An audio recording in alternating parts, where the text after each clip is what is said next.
plenty of nonsense in between. Oh, look! Here comes our fearless producer!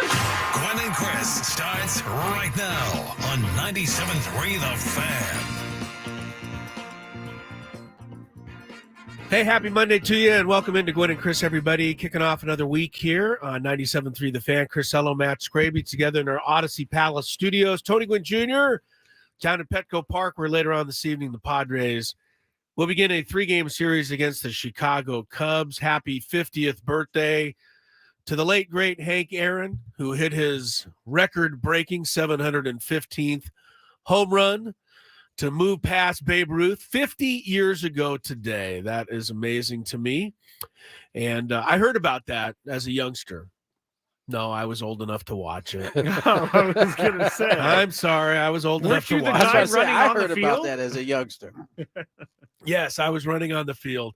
I can't believe that was 50 years ago today, the late, great Hank Aaron.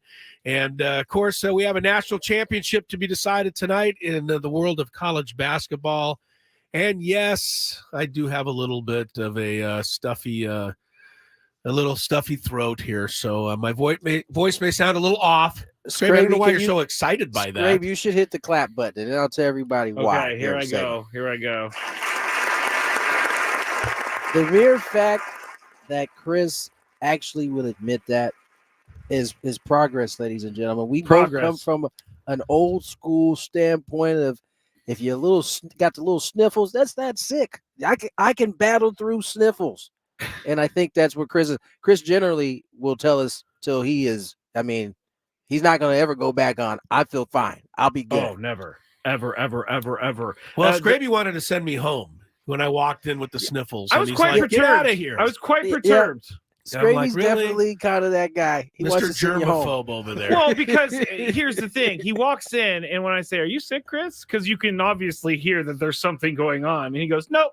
I'm not." Like, yes, this is not you sick. are. And this is not sick. And then you know what happened? When Tony got on the line, didn't even see us on camera yet. He said, "Chris, you got the sniffles? You a little sick?" The sniffles is not sick. And then Braden, before he left, he said, "Chris, you better blow your nose before you go on air." I have one thing to say to you. You are so soft. It is incredible. Soft. That Charmin, baby. You would consider not showing up to work today because you have to go like that? That's enough to keep you from going to work? Really? Yes. No, it's not enough to keep me from going to All right, work. fine. I'm going home. You guys have a great show. Can give you – here's the thing. We can broadcast from home if you are sick. Not me. I don't have the equipment there anymore. In Chris's defense, 2020 ruined doing anything from your house ever again. I don't ever want to do that again. No, you're absolutely right. I don't want to be in the house working. Yeah, if you're home, if you called in sick today because you got the sniffles, please send Skraby a text or a tweet and tell him that he's correct. But we have gotten so soft now out there, and you are at the front of the line. You are at the front of the line. It's not soft that I don't want to breathe in your cold particles all day. I have worse particles than that during the course of the rest of the week. Okay, I'm not even going to ask about those particles because those are some strange particles. But I just, there's people in the chat right now saying, where they say it's great? Where'd it go? Oh, there it is. I'm with Skraby, though. You don't want to come into work with sick coworkers. All right, fine. I'm going home. You got the show, Skrabe. Good luck to you. Tony's got things to do. Here's the problem with, and all three of us can attest to this. There's a problem with one of us three. Specifically, I guess really all three of us now. If one of us has to pull out because of sickness, that means the load is heavier for. It's way heavier on everyone, and it's a lot especially when you're right now. Skraby, I'll give Skraby some love on this. Skraby has progressed enough to where if Chris or I am out, we can make it work. There was a time where it was Chris. If Chris or myself got sick, we pretty much had to shoulder that full 4 hours. Now it's a little bit different now. Yeah, now you can't shut me up. So, unfortunately, I don't know. I come from an era where I would think somebody would appreciate me no coming doubt into work today and being saying, "Hey, this is nothing. I'm going to come in and work," rather than looking for an excuse and a way out. But instead, I'm getting grief for coming in. Rich See, SD. I want to say personally, I appreciate you, Chris, for coming in. However, I'm also not there in the exactly. You don't have to smell these dumb crackers. You don't have to do any of the stuff that I have to do. I know one thing. Jesse Agler would probably kick me out of the booth. I know he's not a fan. Without question. Yeah, he's you not wouldn't a fan. last a day in this booth like that. Rudiger says 5 minutes and they're starting with bickering. That's Of right. course. That's what we do. This wouldn't be Gwynn and Chris without it. Come on. Jocelyn says I need to put up plexiglass because then Chris won't spray particles in my mouth. Yes, thank God we had all that. Thank God the people who make plexiglass are all billionaires now. They are, thanks for to real. the COVID virus. Okay, I can't even begin to start with the big business and COVID and all that stuff. Let's not go there. Okay. Let's just All leave right. that in the past where it belongs. All right. One thing we can't leave in the past, unfortunately, is the pain of yesterday's loss to the Giants. 3-2 to close out that series. Just the same way, you get a walk-off 3-run home run in the bottom of the ninth, and that win feels a little better than all other wins. That's where yesterday's loss felt compared to other losses. In my mind anyway, you get 11 hits. You don't allow any earned runs. Waldron really pitches well. Your rookie center fielder goes 4 for 4. You got the lead the entire day, and, you end up not winning that ball game. To me, that hurts a little more. I know you're going to say it's just another loss, but I think we know better, Tony. Those are a little tougher to chase away, and it'll be interesting to see, how they bounce back tonight and hopefully are able to put it in their rearview mirror. Yeah, those type of losses definitely stick with you longer than, your run-of-the-mill 4-2 loss, 3-2 loss. Like, that kind of loss stings. And you know what? I kind of have a dose of reality for all of us here in San Diego as it pertains to the Padres. And here's what I got for you. The Padres come into the season as, with the roster they have right now, with a small margin for error. And you can make the argument that it's less than small margin for error.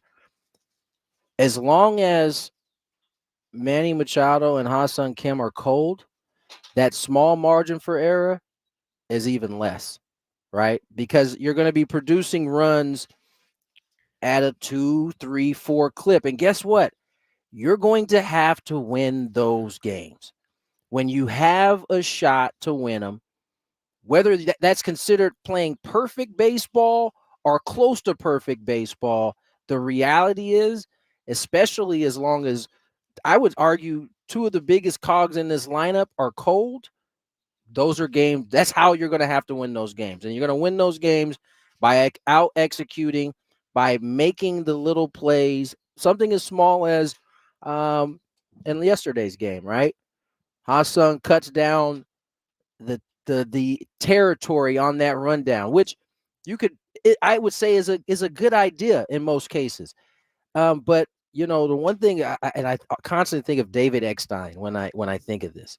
That man used to catch the ball with that second hand over his glove, even in times where it just felt like that's not what you're supposed to do. He always tried to secure it that way, and that didn't happen last night. That led to the Padres, that game being tied and the Padres losing it.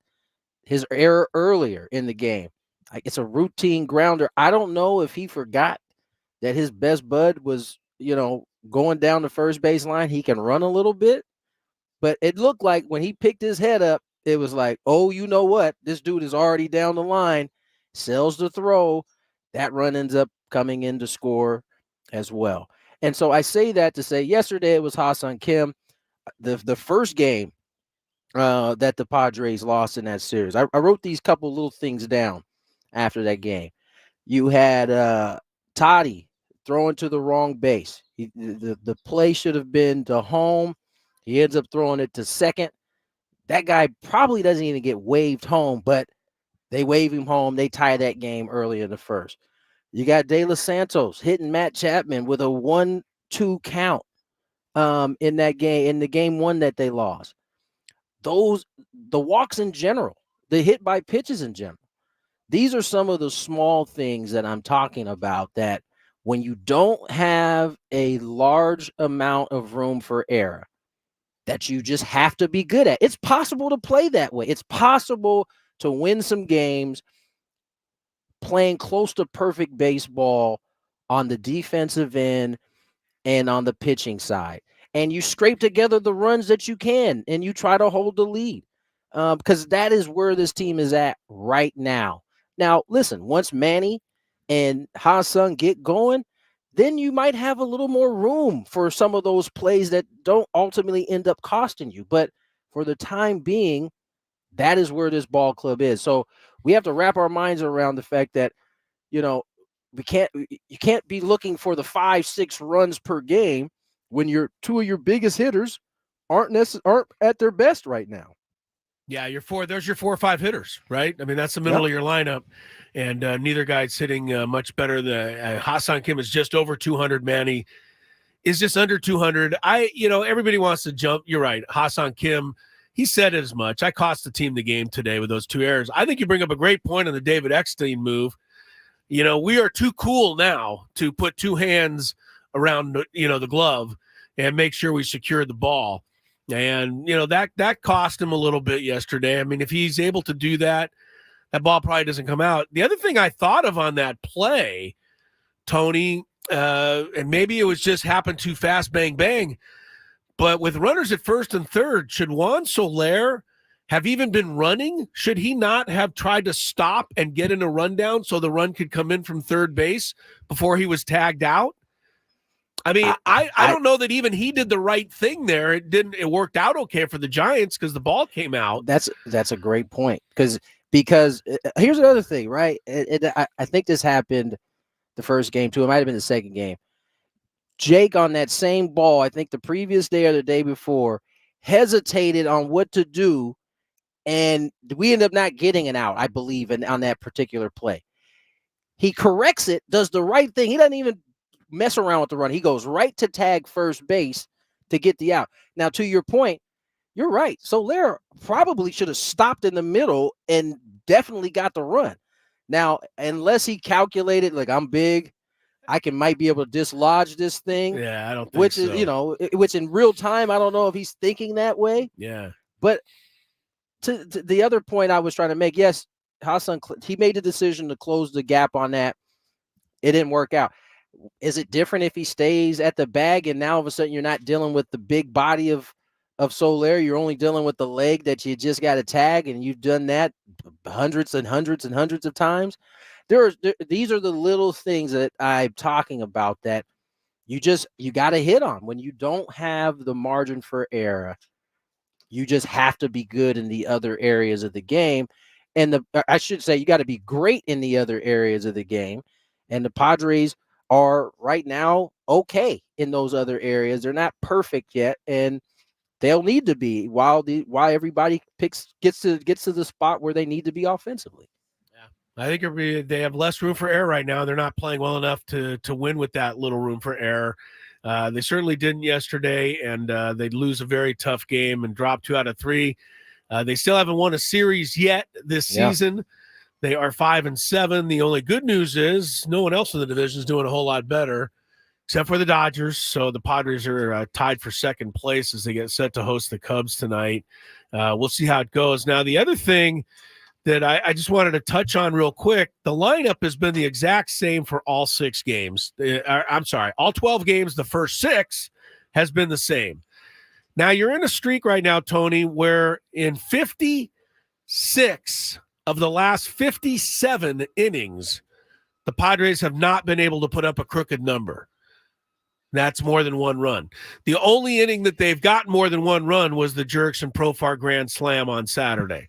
Other than that, they have not had a 2-run inning more than that. Should Mike Schilt consider changing things up a little bit, or is this an anomaly? Because that's a pretty long stretch there. That's about 7 games, 8 games. I'm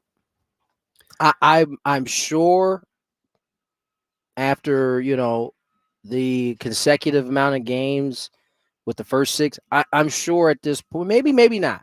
We're getting closer, I should say, if we're not there, to my guess of Mike Schilt changing things up a little bit in terms of maybe shuffling. But I can tell you right now, Actually, he did shuffle up a little bit today. It just popped up on my phone. All right. We got one shuffle. Ooh, shuffle. You want to yes, hang hold on to on. this shuffle, or Ooh. you want to expose it now? No, let's hang on to that shuffle. Oh, Hang come on to on. No. Hang on to the slight shuffle. Let's get to break. We're talking Padre baseball. Talking Padre lineup more specifically when we return. All the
$8:22. No, excuse me, 2:22. 2:22 on the clock.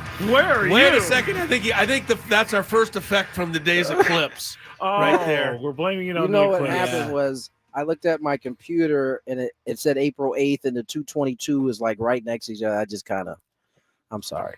And then I was also thrown off because the cameras were facing like chairs that were empty. And so I was like, are these guys back in the studio right now or is it just me? Oh, hello. So, Here we are. I mean, I got a little confused there. Welcome, man. 2:23 on the clock. Tony Gwynn Jr., Chris Ello, Matthew Skraby.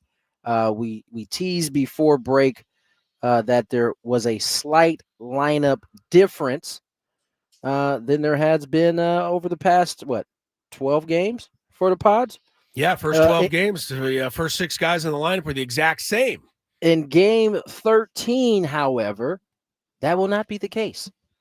And the switch is happening at the bottom of the 6. Profar slides up ahead of Ha-Seong Kim. So instead of 5-6, it is now still 5-6, but now Profar is hitting ahead of Kim as opposed to Kim hitting ahead of Profar. There is one other change in the lineup, a minor change, and that is Jackson Merrill slides up a spot. Him and Tyler Wade flip-flop. So still get the speed at the bottom of the lineup.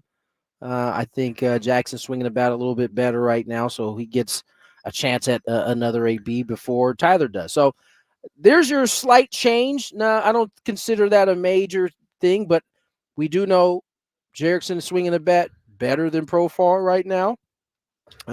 Excuse me, Jerickson's swinging the bat better than Ha-Seong right now.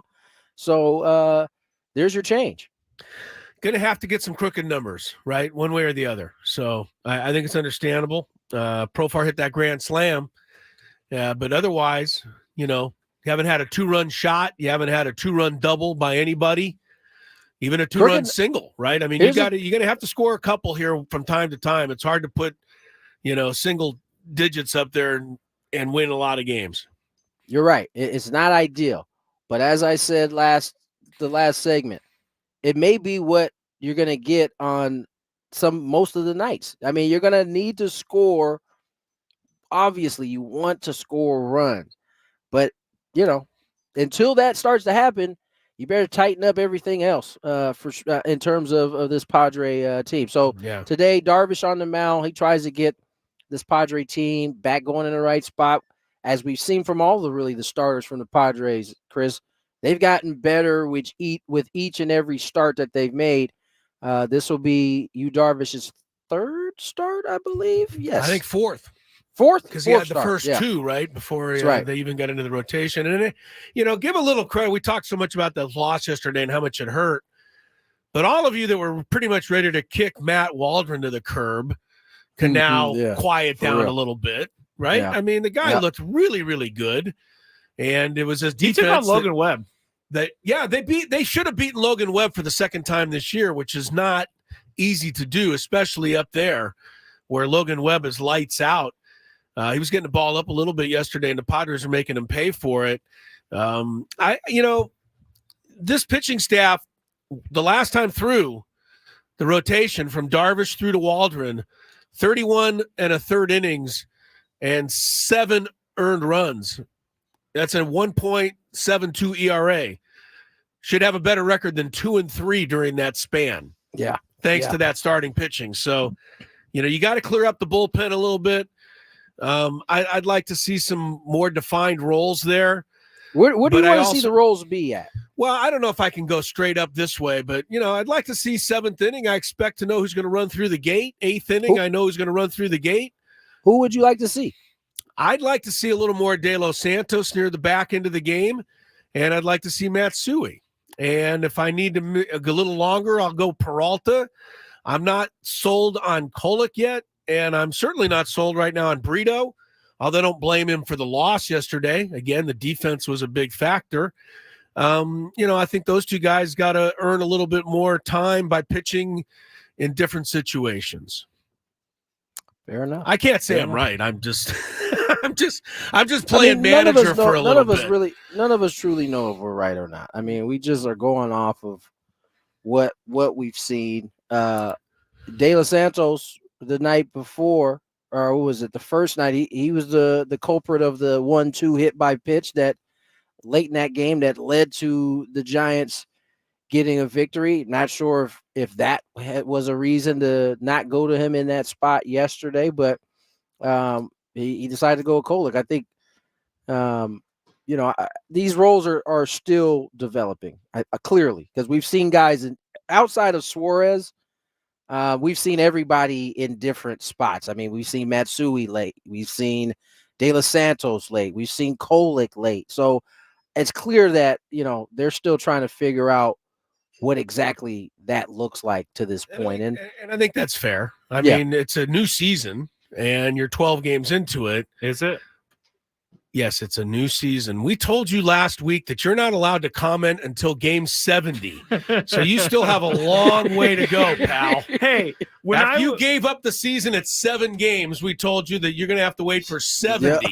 You can even ask. So I don't want to hear it. Hey, you can even ask all the listeners out there on Friday when I did the extended edition of the Skraby Show. I fought with my own self on the air about being patient while being wanting to freak out at the same time. I would love to have heard what that sounded like. You trying to keep yourself.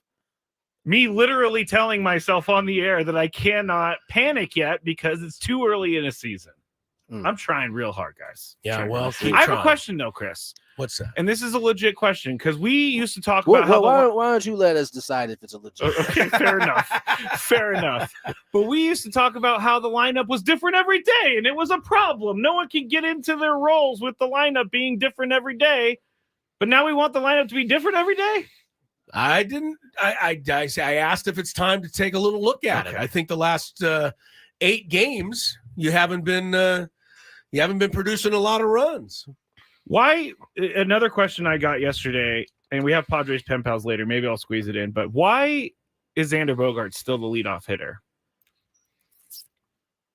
Tony, Mike Schilt, are you there? Because Mike Schilt is writing his name at the first spot in there. That's where he wants it. I at this point right now, no one is a good option at leading off. No one's getting on base other than Jackson Merrill. And before the cries of moving him to the top of the lineup start, I beg you to reconsider.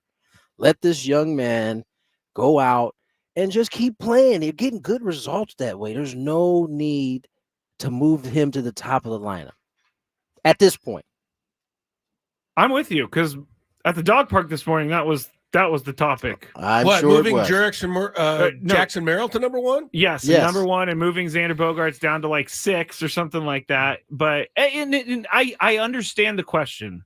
But like you guys said, you need to be patient, everyone. Okay? Let me also add to this that the baseball lineup, to me, especially nowadays, is just overrated. You got to bat somewhere. If the guys in the lineup start doing the job they're supposed to do, it's not going to matter where they're all hitting. Manny's got to start driving the ball against the fence. Fernando's got to be a little more consistent. Bogaerts needs to hit for some extra bases.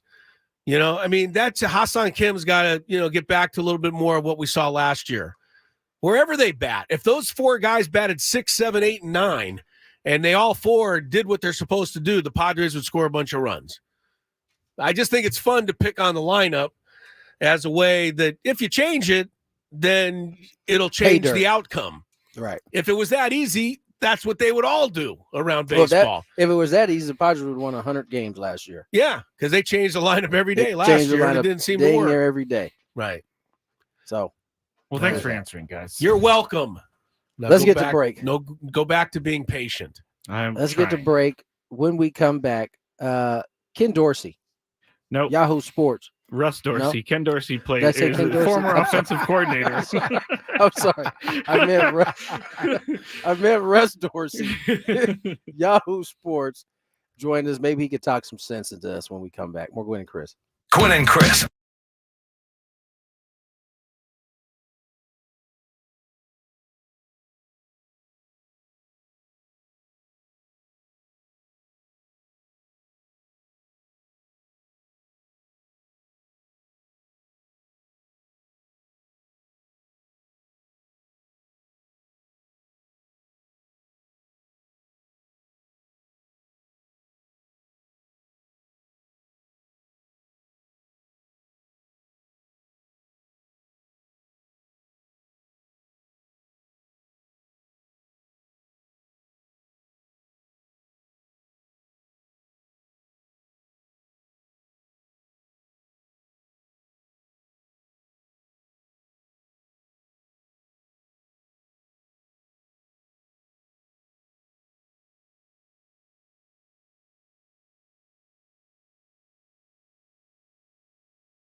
2:37 is the time. Padres and Cubs coming up a little bit later tonight from Petco Park. First of not only a 3-game series, but first of a weird 3-game homestand. Get 3, and then it's right back out on the road. As Tony pointed out, Jurickson Profar and Hassan Kim have swapped places in the lineup. Profar will bat 5th. Kim will hit 6th. Jackson Merrill moves up to 8 with Tyler Wade falling to 9. So a couple of little changes for Mike Schilt. Behind you, Darvish.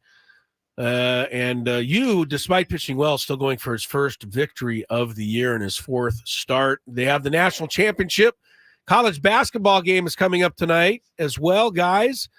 And just to give you an idea what the people are thinking out there, UConn opened as a 6-point favorite. Now they're a 7-point favorite.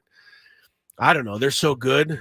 Even with a 17-point spread, it seems like they would be the choice, although Purdue does have Zach Edey, could make things interesting tonight. I have a feeling that you're rooting for Purdue. No, for the other team. Because you don't like Mr. the Big Man, right? You know what? I've got a lot more respect for him watching him play. You know, my first thought was that Zach Edey's good because he's tall. And that's not fair. He's good because he's good. He's got some really good moves. Yeah. And I got to give him a lot of credit. I think he's a much better player than I thought. And I think it'll be interesting tonight to see him go against UConn's big man. Yeah, no. At 7-2, that's going to be a fun matchup to watch those two guys. I was in the same boat as you, Chris. I was under the impression that he was just a dude with a bunch of size, wasn't very, agile, but after watching him maybe the last 2 games a little more closely, he got some skill. Now, I don't know if that translates to the next level, but he certainly is a problem at the collegiate level, and it should be a pretty good game. I think he's going to give Purdue a more than a puncher's chance because of his skill level. He's not the uncoordinated 7'5" that we usually see at the college ranks. No. Or at the any ranks. Right. 7'5". The other thing, here's the thing that sticks in my head, and then we'll get to Russ Dorsey, who's waiting patiently to talk some baseball with us. But the Aztecs only had the 2 days to get ready for UConn in the championship last year, and they never could figure out UConn's intricate offense. And I think Purdue's going to find that they're going to have a similar problem. Yep, I agree. UConn's offense is so intricate, and I don't know that Purdue shoots it well enough because Alabama shot it well and had to stay in that game. Purdue's going to have to make a bunch of shots. Anyway, we'll talk more about the game later. Right now, we want to talk baseball, and Russell Dorsey has been so good to us. He joins us from Yahoo Sports to talk about the grand old game. Russell, how are you today, sir? What's going on, guys? How are we feeling? We are excellent. Thank you very much. Happy 50th anniversary of Hank Aaron's record-breaking home run. I don't know that you're not old enough, but I am. I saw it when it happened. But I think we need to take a minute, in baseball especially. History is such a big part of this game, and what Hank meant to it and what that home run record still means to people today, even though, interestingly, he doesn't hold the record anymore. Yeah, I think when you look at the history of baseball and how we reflect on things, we're always going to have baseball. We're always going to have new kids born every year and kids that don't know about Hank Aaron. And I think it's really important to celebrate these moments that are so important to the history of the game, but also celebrate those people. Like Hank Aaron is one of the all-time greats, a GOAT, not only in the history of Major League Baseball, but in, the history of African-American players in Major League Baseball. I think that's really important as we have conversations about the decrease in African-American players in the game. The fact that African-American history is such a big part of baseball's history. And so I think it's always very important to remind people who may not know, kids who are growing up, who are fans of the game that want to learn about the game, contrary to popular belief. It's really important for us to continue to look back and say, this was one of the great players, but also people we've ever seen. No doubt about it. Well said, Russ. One of the teams that you covered for a while is the Chicago Cubs. They're coming to town here against the Padres. I mean, what have you made of their early season? They're 6-3, off to a pretty good start. I mean, what do you make of this ball club so far? Well, they've been able to put runs on the board, right? You have a Dodgers team that I've seen a couple of times, both here in Chicago and out in LA, to start the season. And you guys know that team is absolutely loaded, and the team that people would probably put on paper as the World Series winner right now. And they played them tough. Won 2 out of 3 games. The offense was there. You got guys like, obviously Cody Bellinger had a big series. It seems like every time he plays his old team, he wakes up for those games. But you're getting a lot of production from Seiya Suzuki. You're getting production from Christopher Morel. Michael Busch, who was a top prospect for the Dodgers for a long time, finally get his chance to play in the big leagues with the Cubs over at first base. Dansby Swanson has had a really nice start to the season. So it's been the offense that's really carried the Cubs while they've tried to figure out the starting pitching side. Obviously, they lost their opening day starter, Justin Steele, to a hamstring injury during that first start of the year. But it's the offense. And I think that was the thing for me coming into this year is like, all right, with Shota Imanaga, with Justin Steele, the Cubs would probably be solid with their starting pitching. But would they be able to score enough runs, not only to win their division, but to compete with some of the big boys in the National League? And so far, through the first couple of weeks, they have been able to do that. Russell Dorsey, Yahoo Sports baseball expert, and I don't say that lightly. He joins us here on Gwynn and Chris.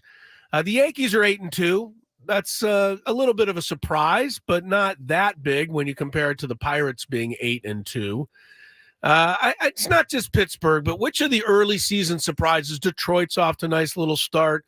Boston was picked last. They've won 7-10, and they haven't even played at Fenway Park yet. Anybody you like in the early going that you think can sustain something this year, Russell? Yeah, I do look at what the Yankees have been able to do so far this year, and one player stands out to me, and it's not Aaron Judge, and it's not Juan Soto.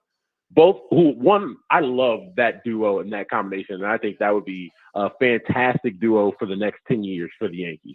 It's Anthony Volpe, their starting shortstop, a guy who last season came to the big league level, and he struggled, right? Like, bar none, he struggled. Defensively, he was very strong, and I think that was probably the reason that he didn't get demoted to AAA because he was so strong defensively, and he didn't let that offense carry over into the field. But I think when you look at the changes that he made to his swing, the setup looks a little bit different.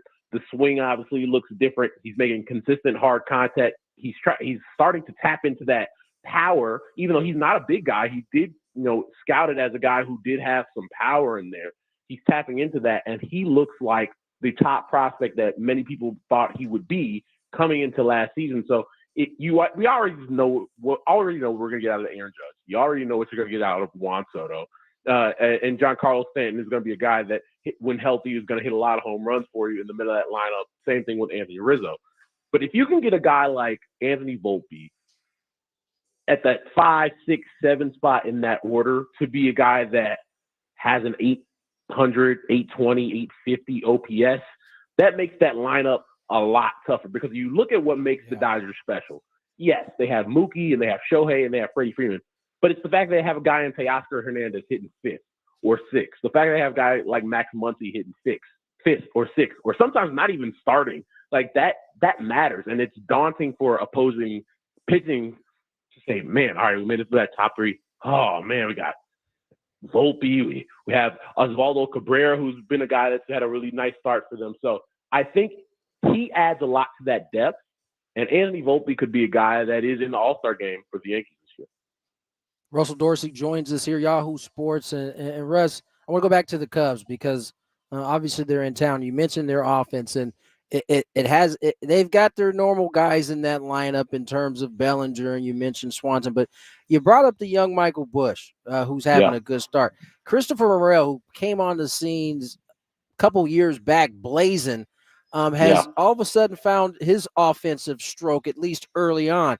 Are those two guys, can they sustain this? I think that's the question that in terms of lengthening this lineup out, I think will have to be answered, correct?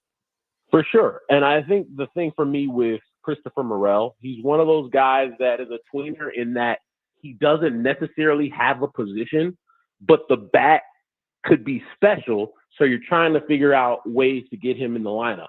So if they didn't have a second baseman, he would play second base. And, before they got Dansby Swanson, he did play a little bit of second base. But now you have a Gold Glove caliber second baseman in Nico Horner. You have a guy that won a Gold Glove in Danny Swanson, actually 2 Gold Gloves. And so it's like, all right, well, if you don't have a third baseman, you can pencil him in at third base, and that power plays a lot more. Like, guys, for the people out there, Christopher Morel hit 37 home runs between AAA and the big leagues last year. So you got to find a way to get that power into the lineup, especially for a team that needs that offensively. And then with Michael Busch, I think he's had a really solid start to the season. And I think the benefit that he has is that he's an older prospect, hasn't played a full year in the big leagues yet, even though he's been a top prospect for a while now. And so I think he has an opportunity to sustain that. And I don't think they're looking for Michael Busch to be a 30 home run guy at first base. But if you could hit 280, 290, get on base at a 330, 340 clip and offer some power and be solid defensively, I think they would be very happy with that. And I think that would be a great first start for Michael Busch in his first season in the big leagues. Cubs are off to a good start, and they're coming into town to take on the Padres starting tonight. Russell, bigger picture question. You had the injuries this weekend to the pitchers. I mean, losing Spencer Strider, Shane Bieber, Yuri Perez, and that adds to a list which is, really a who's who. Shohei Ohtani can't pitch. Jacob deGrom, Sandy Alcantara, Robbie Ray, and I'm leaving some pretty good ones out of there. Baseball needs to take notice of this. I don't know that anybody has the answer yet. What are your thoughts on how baseball goes about trying to get some of this to slow down? Yeah, it's really sad because you rattle off an all-star team of names there, right? And you're hoping for the best with Spencer Strider, but with everything we've heard, it doesn't sound like we're going to get a happy ending to that story. And, Kyle Bradish, who was a great story for the Baltimore Orioles last year, same thing. It's difficult because I think we're looking for an answer where there's not a black and white answer to why this is happening. And it's something I thought of this weekend, the last couple of days of like, all right, there's obviously a story here to write about with arm injuries in Major League Baseball, but where do you look, right? Do you start grassroots with youth baseball? Well, yeah, I think you look there and like, all right, are we pushing kids too hard? Or are we making the arm do things that it shouldn't do at early ages? Yes, well, maybe. But then you get to the big league level, and it's like people want to blame pitch clock. People want to blame velocity. And it's something I actually asked Cubs manager Craig Counsell about yesterday, where it's like, well, the problem with demonizing velocity is we're not in the day and age where 89, 90 miles an hour is going to, one, get you to the big leagues, and two, you're not going to be able to necessarily get hitters today out with 89, 90 miles an hour. Like, guys are so geared up where you're seeing 90 miles an hour as a 13-year-old. By the time you get to the big leagues, you've seen that so much, it's going to be very hard to get out as just a 89, 90 command control guy. So I think there's a lot of different places you can look for an answer. And I think the other thing, guys, teams have tried it so many different ways to try to protect guys, yet you get to the same results. Like for the Miami Marlins, they're probably sitting scratching their head like, okay, you tried to cap Yuri Perez's innings last year to help protect him, Tommy John surgery. And then 2 years before that, Sandy Alcantara went out and threw as many complete games as we've seen a pitcher throw in the last decade, went off to win the NL Cy Young Award, Tommy John surgery. So I don't know what the answer is. If I did, I'd be a much richer man than I am. And I think there are a lot of people around Major League Baseball that are looking for answers because it is concerning when you have names like deGrom and Ohtani and Bradish and Ray and Spencer Strider, who I think a lot of people had pegged for winning the Cy Young Award this year in the National League. And not having those guys in the game is a bad thing. Yeah, it opens up a ton of avenues, Russ. I mean, you've heard John Smoltz mention the whole redlining thing. How much of the onus, is this on the teams? Because you mentioned the young kids. Yeah. At least in my experience, they take their cues from the big guys, from the big leagues, right? I think we're seeing all of the stuff that is happening at the big league level trickle down now to the younger levels, and we are seeing injuries, and it seems like at a very high clip. And maybe in today's athlete, right, that if you're throttling down a little bit, it's not 90. It's not 89. Maybe now it's like 93, 94. Right. Which you can still get guys out with. It's a very interesting conversation because, there's a lot of these. I liken it to quarterbacks in the NFL. These pitchers are going down, and they're kind of the guys that you want out there every fifth day because people want to see them pitch. Yeah, we're talking about big dogs, right? Yeah. The list of names we mentioned are guys who finished top 5 in Cy Young Award voting. Like, we're not talking about back-end starters here. And so that's definitely something, if you're a team, especially a team that competes for the World Series, like Garrett Cole, that's a name we didn't mention. That's a guy that I want out there as much as possible. And when he's not, the Yankees aren't as good of a team. And I think the other thing is maybe less about the fastball, maybe more about breaking balls, right? Where you do have kids that want to snap these nasty sliders that they're seeing on Pitching Ninja and sweepers, etc. And so that's another area where it's like, all right, have we gotten so breaking ball heavy? Have we gotten so breaking ball focused where it's just like, well, once I'm trying to get to 0-2 as fast as possible so I can wipe you out with this nasty breaking stuff. And maybe that's another area where it's like, oh, this could be in a small way a part of a bigger conversation. But I think all these things play into this issue. And I think teams have tried, especially for the last decade, as we've seen, injuries in terms of organization drives. But a lot of these guys, if you start to look, have had Tommy John surgery, whether it was high school, whether it was college, like a guy like Walker Buehler coming back for the Los Angeles Dodgers. He's coming back and, on a rehab assignment right now off his second Tommy John surgery, right? Like, you look at like Dustin May, you look at Nathan Eovaldi, who's been able to come back and pitch really well after multiple Tommy John surgeries. I think that's what teams are trying to avoid, where it's like, all right, if you have one, okay, but you don't want guys having 2 and 3 Tommy John surgeries, because not only are you putting guys at risk, but it's like, well, how do we salvage what was once a very talented player? Yeah, and just as we talk about it, Framber Valdez is scratched from his start tonight for the Astros with a sore elbow. So let's hope that that's nothing. We'd need all day to try to figure it out, and even that wouldn't be enough. Russell, always great catching up to you. Love talking baseball with you, and hope we talk to you again soon. Thanks for the time. Thanks, Russ. Appreciate you guys. Thank you. You betcha. Russell Dorsey right there with some very knowledgeable stuff on baseball from Yahoo Sports. We'll take a quick time out here. As we get to the top of the hour, we've got Daily Gambit headed your way next. How are we going to pick tonight's UConn-Purdue national championship game? How did things go over the weekend? We'll find out as Gwynn and Chris gets rolling here with Chris Ello, Matt Skraby, Tony Gwynn Jr. on 97.3 The Fan.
97.3 The Fan.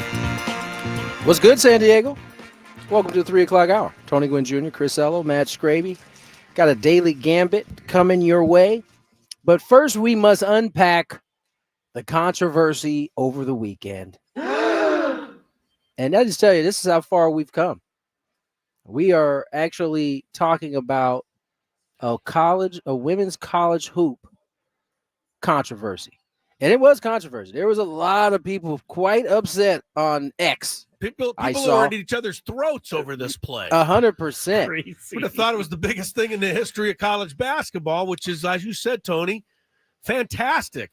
That's how many people watched this. I actually had got into a good debate over the weekend with a friend of mine's about. Well, let's get to this first, and then I'll get into that whole debate about women's sports and kind of some of the commentary from some of the veteran women players has kind of sparked some conversation. But we'll start with this play. UConn, Iowa. We're talking last 10 seconds of the game, maybe less than that, I think, actually. I can't remember the young ladies involved. Do we have their names close? Because I know that Marshall was the Iowa player who had the audacity to run into the screen. and by the way, she didn't try to run into it. She got crushed on a screen that the officials deemed was illegal. Aaliyah Edwards is the one who was called for the foul. She set the screen. I mean, to be fair, it was extremely close, at least in my eyes. Some people felt like it wasn't. Some people felt like the game should not have been decided on an illegal screen call that was questionable. But nonetheless, that was UConn's last attempt at a tie ball game or winning it. The ball goes the other way. Iowa goes to the final. We know that they would end up losing that final to South Carolina yesterday. But there were some people furious. And I'm not going to lie. I didn't care one way or the other. I was happy that the discourse was happening about women's basketball. Well, you know what I've said 1,000 We now times. go to our resident referee, Chris Ello. That had to come in. Of course, you're a resident referee. If I've said it once, I've said it 1,000 times. And if they don't call the foul, that's right. And the gal for UConn gets open because of an illegal screen, and she hits a three and they win the game, then the officials, by not calling the foul, decided the game. So that is what I've said so many times. If you swallow your whistle, you can decide the game. And for an example, do you remember the officials in the NFL swallowing their whistle a few years ago in the end of the Saints Rams NFC Championship game and not calling pass interference? Yes. You can say, well, they shouldn't have called it because it was kind of close and it decided. No, they should have called it because it was close and it would have decided the game. So if you thought this was a foul, and I think most people felt it was a foul, then I don't think there's a really even much argument left as to whether or not it should have been called. It should have been called, and it was. So that was my take on it. I agree. I think ultimately in those situations, when you set that screen, you got to make sure that you are completely set. And if it's simultaneous, that probably means you didn't get set on that screen, because that's what it looked like. It looked like as she start to set that screen, Marshall was already seemed like moving beyond it, and her left shoulder kind of etched out there just a hair, and that ended up costing UConn. And I thought. What's the point guard for UConn? I thought she said it. Paige Beckers? Beckers. I think she said it best. That game was not decided on that play alone. As she said, UConn didn't execute a few different times in that game, and all of that led to that loss that they had. A lot of class from Beckers. A lot of class we saw yesterday from the winning team, South Carolina, and from the losing team, Iowa, and the star players. And the coach of South Carolina, Dawn Staley, gets a ton of credit because she gets it, Tony. She knows that the game is bigger even than her team winning a championship. And she knows that women's basketball has been the big winner in all of this. Yeah. So. No, it has. And so I bring you to the next conversation that has kind of bubbled up over the weekend. They had a few WNBA stars that that basically were doing commentary on these games. Right. And it's like the Eli Manning cast on exactly. Monday Night Football, but they do it for women's basketball. The story I posted that started this debate, the video I posted was of Sue Bird and Diana Taurasi talking to Scotty Van Pelt. And Scotty Van Pelt asked a question. He said, basically, you know, when these young college hoopers get ready to go to the NBA vets on the other side are telling them, hey, bring it. Come on in here. This isn't going to be no cakewalk. And he asked her, how is it interpreted on the women's side? And Diana Taurasi basically said the same thing. Listen, there's going to be I think she said the dose of reality is coming, is what she said, and that there's definitely a transition period for all women coming from college basketball to the WNBA. She said it like someone who was still in the league and still wants to be top of the mountain. And, you know, I think that offended some people as the pro. And I think the point she was making is there's levels to this. Just like in basketball, just like in baseball, you could be the most dominant player in college. When you get to the NBA, you may eventually be dominant, but it doesn't usually start out that way right away. And that seemed to perturb some folks. Do you want to hear her actually saying it? Because I yes, just go ahead. You got it? Play it. Right? When the college guys come out, they're waiting for them. I mean, Camilla's coming, Caitlin's coming. There's more than just that are coming. What will the league have in store for them when they get there? Look, SVP, reality is coming. Okay. You know, there's levels to this thing, and that's just life. We all went through it. Of course. And you see it on the NBA side, and you're going to see it on this side, where, you know, you look superhuman playing against 18-year-olds, but you're going to come with some grown women that have been playing professional basketball for a long time.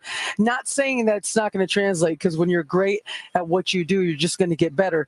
But there is going to be a transition period where you're going to have to give yourself some grace as a rookie, and you know, it might take a little bit longer for some people. You know, she took a lot of heat for that, Tony, because people said Diana Taurasi was being a hater. They wanted Diana Taurasi to just say, oh, no, Caitlin Clark is fantastic and she'll be great right away. Here's what they didn't say in any of those tweets that called Diana Taurasi a hater. They didn't say that she was answering that question. I never knew that she was asked that. I thought she just volunteered the information and said, it's a massive problem with that's a big difference reporting these days. If she just came on and said, yeah, Caitlin Clark ain't all that. I mean, wait till she gets into the league. Then that's being a hater. But when you're being asked a question, is the WNBA going to have something for her like they have in the NBA? She had every right to answer in the way she did. And this is fantastic. Thank you. It's fantastic because the league is that good, and people are going to be tuned in now to the WNBA that never tuned in before to see if Caitlin Clark can prove Diana Taurasi and others wrong. Without a doubt. And the argument that the friend of mine was making was that, you know, the WNBA and Diana Taurasi and company have never seen 14 million eyeballs on them and this, that, and the other. And that was the point being made. And I'm like, how is what she said hurting that? If anything, it's going to draw people in to want to watch those two get after it on the floor. Not a negative towards it. When's Indiana play Phoenix, right? People are going to want to watch that game. Exactly. And so, you know, I think we have kind of moved into this kind of, I don't want to say soft area, but you should want people tune in. When we originally started doing this sports thing and started putting it on TV, people wanted to see the best play against the best. Ultimately, that's still what it's about. And if Caitlin Clark is going to be one of the best, she's probably going to have to go through Diana Taurasi at some point, who is, by the way, was on a UConn team that didn't ever lose. If I'm not mistaken, they won every game. She won national champions. She's been an Olympian. She has the right to talk her stuff right here. And as you said, she was answering a question. I know everybody wants to kumbaya. You know, Caitlin Clark has just been great. But you know what? on the other side of it is something called a little bit of competitiveness. And I don't know that any athlete is just going to be like, yeah, she's going to come in here and dominate us in this league. We're not going to guard her. We're just going to let her, fire away. You can do both, right? You can embrace the young women that are coming in the league, and also let them know that you're trying to kick their what in the process. Yeah, it's going to be women's basketball. Just unbelievable. I'm so excited because, you guys know I've been in the game for a long time, watching it, from Brittany Griner days. And, there's some superstars from even before that. Lisa Leslie. Leslie, who never got the kind of attention and, credit and eyeballs that these young ladies are bringing to the sport now. And if you watched that game yesterday, you saw what is really a fun sport to watch. These kids play the game right. Clark is a great passer. I know that you watch her for her logo shots, but she makes passes that bring you off the chair. You go, wow, what a beautiful pass that was. I won't be surprised at all to see her shine in that area in the WNBA as much, if not more, than it will be for the shooting standpoint. Right. But having said that, you're seeing on the other side of the court, South Carolina bringing 9 different players into the game, all of whom might have been better than the next one they replaced. Yep. 2 freshmen took over the game. The one freshman guard is going to be a problem for the next 3 years. Did you see her do it behind the back? Yes, I saw. Backhand And she almost finished it. She almost made it. That South Carolina was so good, but Dawn Staley coaches a team. That's the way it should be. She even tells players, if you want to be a star, don't come here. Yeah. If you want to win the championship, come here. We had the game on literally going behind us while the Padres game. That's something that I can't recall watching, and I was glued to it. I was literally multitasking at times, watching the game, our game, and watching that South Carolina Iowa game. One thing I'm curious about is the WNBA draft is in like 8 days or something like that. So Caitlin Clark and all of the women that are going to be declaring for pro, they don't get any time in between this college off season and this season coming up. So I'm curious to see how this all goes, and they're going to ride this momentum right into it. Here's what I'm really curious and hopeful for. Right, last year there was this same type of buzz at the end of the year with all of the exceptional young ladies playing. A lot of them went to the WNBA and didn't have the kind of impact that they had been having, which is the point that I think Diana Taurasi was making. And so, will this group, because there's about 4 or 5 that are elite, can they have the type of impact that we are hoping that they have? That league is the top league for a reason. Just want to point that out. I know many people aren't familiar with it, but the WNBA is the top of the top compared to college. Yeah, it's a big step. Caitlin Clark, you think she can do it, but I don't know that she just walks in and scores 37 a game. That's she seems like the person anymore. who does that, though. I know she does. That's why we're going to be tuned in, though. Yeah, I don't know that she's going to be able to accomplish that. These kids are really good to play at the WNBA. And the nice thing is a lot of us are going to get to see it who haven't seen it before. So that's a great thing. All right, ladies and gentlemen, I'm going to step away for a minute. I will be back in a little bit. More Gwynn and Chris on the way. Here's some traffic. From the 97.3 The Fan Traffic Center.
All right, good lively conversation there on the women's college game of basketball. And it was quite a victory yesterday by South Carolina to take the title. Tonight, UConn and Purdue, rather. I'm sorry? Yeah, Penn plays, you'll have a story. UConn and Purdue for the title. Let's talk about that and the rest of the Daily Gambit material. Do you like money? I think about money a lot. Do you like money without doing anything? Winning. Do you want to make money while watching sports? I think Washington is immortal luck. Washington! Woohoo! If you answered yes, this is your segment. Just don't blame us when you lose. Nothing is ever your fault. It's your game. Take it. Gwynn and Chris go through the top bets of the day in The Daily Gambit on 97.3 The Fan. Daily Gambit is our daily sports betting segment here on Gwynn and Chris. Please, everybody, gamble responsibly. I'm a little perturbed, Chris, with how this Shohei Ohtani story has been going. What story? Exactly. I know, I forgot all about it. It has been removed from the news cycle, and I wonder why. You think baseball has that kind of control over the entire journalism world? Like in baseball, call ESPN and say, absolutely, positively, I want no commentary about this. I want nothing about this. And ESPN has to go, okay. I'm not saying you're wrong. No, I don't think that they have control like be. that. But ESPN is also towing that line because they want Shohei Ohtani to do interviews on their station. Yeah, no, you're right. There's a things lot like of that. there's a lot of, what do you call it? Dipping in from both sides. Yes. it were. Yes. So You that's know what I mean. angered me today is Yeah. that happened. No, the excuse I'm hearing is that the FBI just moves really slow, and so there's nothing to report. But you're right. I mean, 2.5 weeks ago, this was bigger than anything. Yeah. And it hasn't even been mentioned Not since then. even a peep about it. Jacob on the chat says Ohtani planned the eclipse. Makes sense. We're all talking about the eclipse, and we're not talking about Shohei Ohtani and all that stuff going on. Hey, by the way, if you want to, I got into it with a Dodgers fan at the dog park yesterday. Not got into it, but if you want to quickly raise the blood pressure of a Dodgers fan, just say Shohei Ohtani's guilty. Oh, yes, they get very defensive. They do. They get very defensive. And then it's all about how Padres fans are jealous. It's great. It's great. That's how you Shohei get them Ohtani going. has a gambling addiction that cannot be cured. All right. We're going to start with the first ever, well, not first ever, but Chris Ello 5-star bet for the weekend, the NIT final. Indiana State -3.5 on the spread over Seton Hall. And Chris said, this is the bet you want to make this weekend. I went with Indiana State and Kareem Abdul-Jabbar, but Seton Hall did win the game. And they win the bet 79-77. So there you go, Chris. Yeah, it's a 5-star bet, but truth be told, Indiana State was up by 7 with a minute to go in the game. And it looked like that bet was lost. And then Seton Hall scored the final 9 points. So even on a 5-star bet win, I had to really sweat it out. But you still got the win. Yeah, but barely. All right. Clippers and the Denver Nuggets on Friday, I believe. Both of us chose the Nuggets. They were favored by 4 points. Clippers won 102-100. Yeah, Clippers. South Carolina women's basketball, North Carolina State on Friday. We know that South Carolina did win. Chris chose NC State. South Carolina was 11.5-point favorite. I chose South Carolina, and they won by 19, 78-59. UConn, Iowa, the most talked about game of the weekend. Chris chose UConn. Iowa was a 2.5-point favorite. Iowa, I chose them, and I should have chose UConn because Iowa won, but they only won by 2, 71-69, so they did not win the bet. Again. There goes that stupid hook. Yeah. Purdue, 9-point favorites over NC State over the weekend. Both of us chose NC State. Both of us were wrong. Purdue won by 13, 63-50. Finally, UConn, Alabama, total score in the game, 161. Chris went under and then talked me into going under. And we won the bet. 86 plus 72 equals 158, Chris. Pretty close, though. Pretty close, gotta say. They are really good at those spreads. Yes, they are. They Now, don't miss by much. we have the Oh, wait, hold on. I cannot start this next conversation we're about to start without this music. The Masters is this week, everybody. Is it really this coming weekend? Pretty sure it is. You just scared me, though. And I'm not even aware. I thought it was, hadn't heard. You hadn't heard. No, usually you hear about the Masters a little bit before it comes up. Well, you know what, Chris? It's because all of the players hate golf organizations now. They're all together saying that LIV and PGA Tour has fractured the game of golf. They're all right. At least this weekend they all can come together in one big kumbaya. Yeah, why can't I find playing this the Masters? Stupid schedule on this thing. It is this weekend. Okay, I thought so. I was starts on Wednesday, April the 10th. I was gonna panic a little bit if it wasn't, but all right. So here are some bets. I don't have any like real bets, but if you want to bet on Tiger Woods to win the Masters, to win. By the way, Will Zalatoris, I believe, said this is the best he's ever seen Tiger play. All right, Will. I don't know you. You're an idiot. I mean, Tiger Woods played golf. Like I don't know. I don't know. Years. No, I don't know. He meant that. Do not tell me that this is the best you've ever seen him. He was better than this when he was 9 years old. He's plus 10,000 to win the Masters. Yeah. Phil Mickelson, same odds, which I think is kind of crazy because I feel like Tiger has a better shot to winning. You do? Neither of these guys are going to win. Phil's got a better chance of winning than Tiger. Tiger just won like 4 years ago. Yeah, but Phil is still upright and can walk. Phil doesn't do much golfing these days. Well, professionally. I'm just saying, if I had to pick one or the other, I'd take Phil. All right.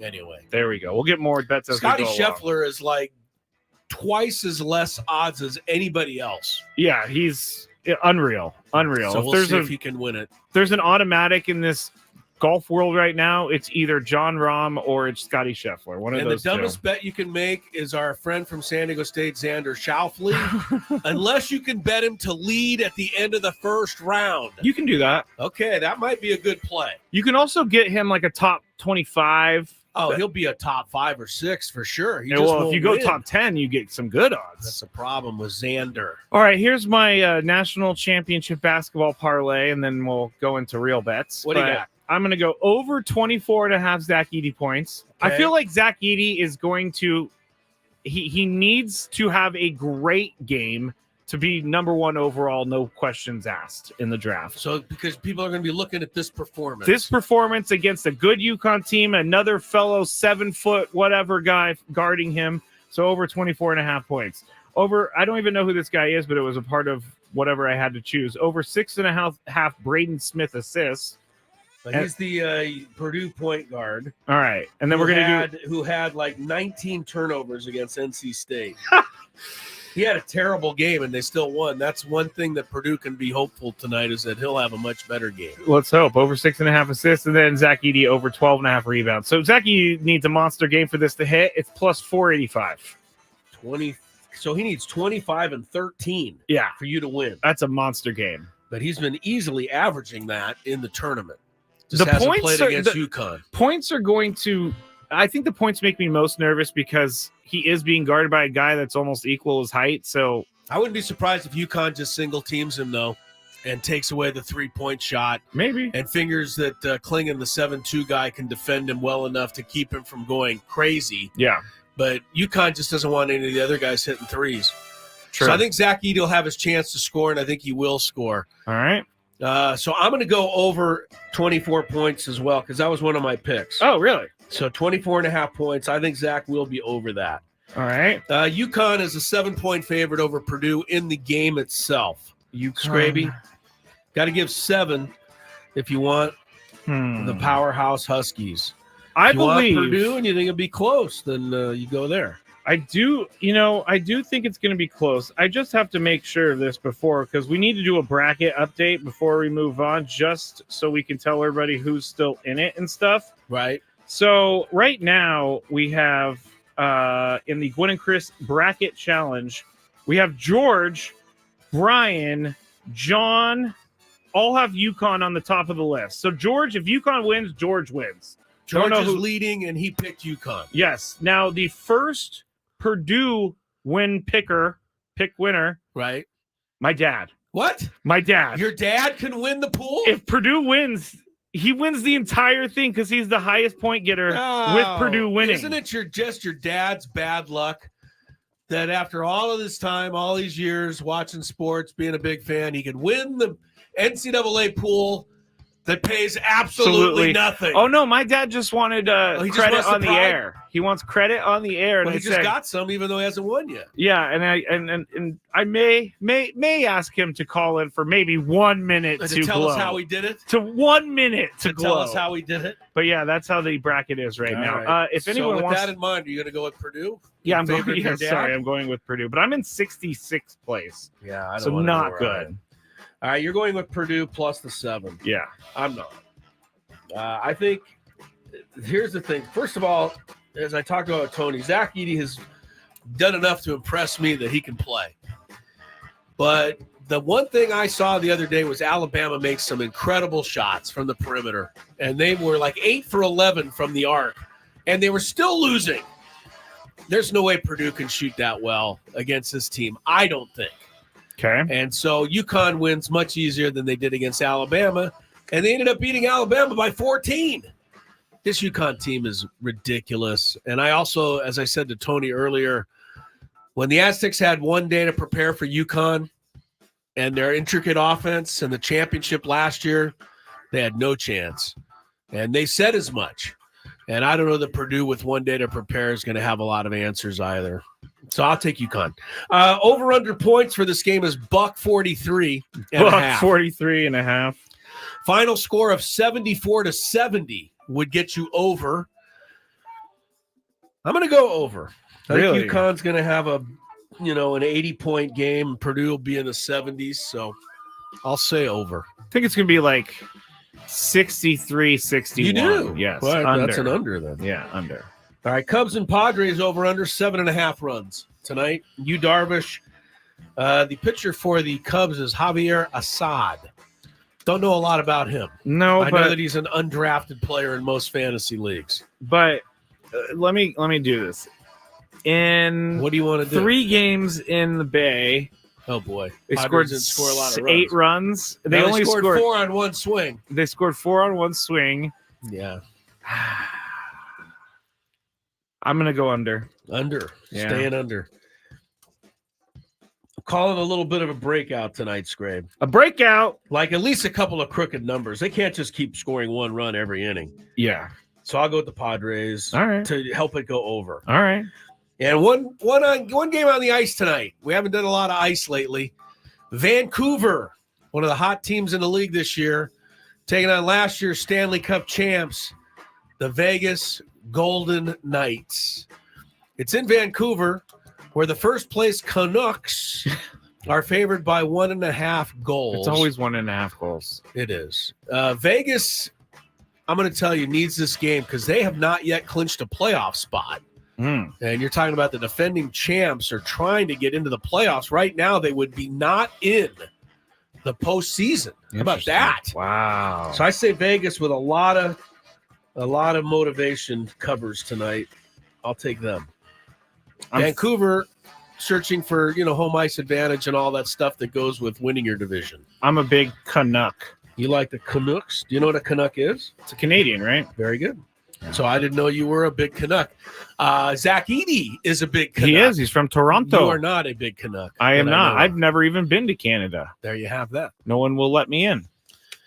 Zach Edey, by the way, doesn't like the fact he's from Canada. Why? Well, he does, but I was going to say what? Because of that, he's not eligible to receive any NIL money. Wow. And he said correctly that he's missing out like on millions of dollars. He is. Yeah.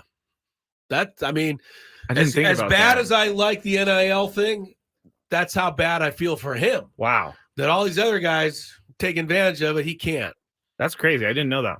That's highway robbery for him. It is, right? He's playing for free. He is. He truly is. All right. In more Gwynn and Chris coming up. You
program, 3:39. It's the time. Chris Hello, Tony Gwynn Jr., Mr. Skraby, and it is Gwynn and Chris on 97.3 The Fan. Quick update on the baseball scoreboard. Jose Ramirez, one of the best players, by the way, in baseball that really people don't talk much about. No one talks about him. No, they really don't. MVP type of guy every year. Just hit a 2-run homer. Cleveland leads the White Sox 4-0. They're in the fourth. Yankees and Marlins underway. Bottom of the first inning. Juan Soto walked. He walked twice, I believe, yesterday. Did he? Too. I just thought I'd bring that up for all the Padre fans who used to love that so much.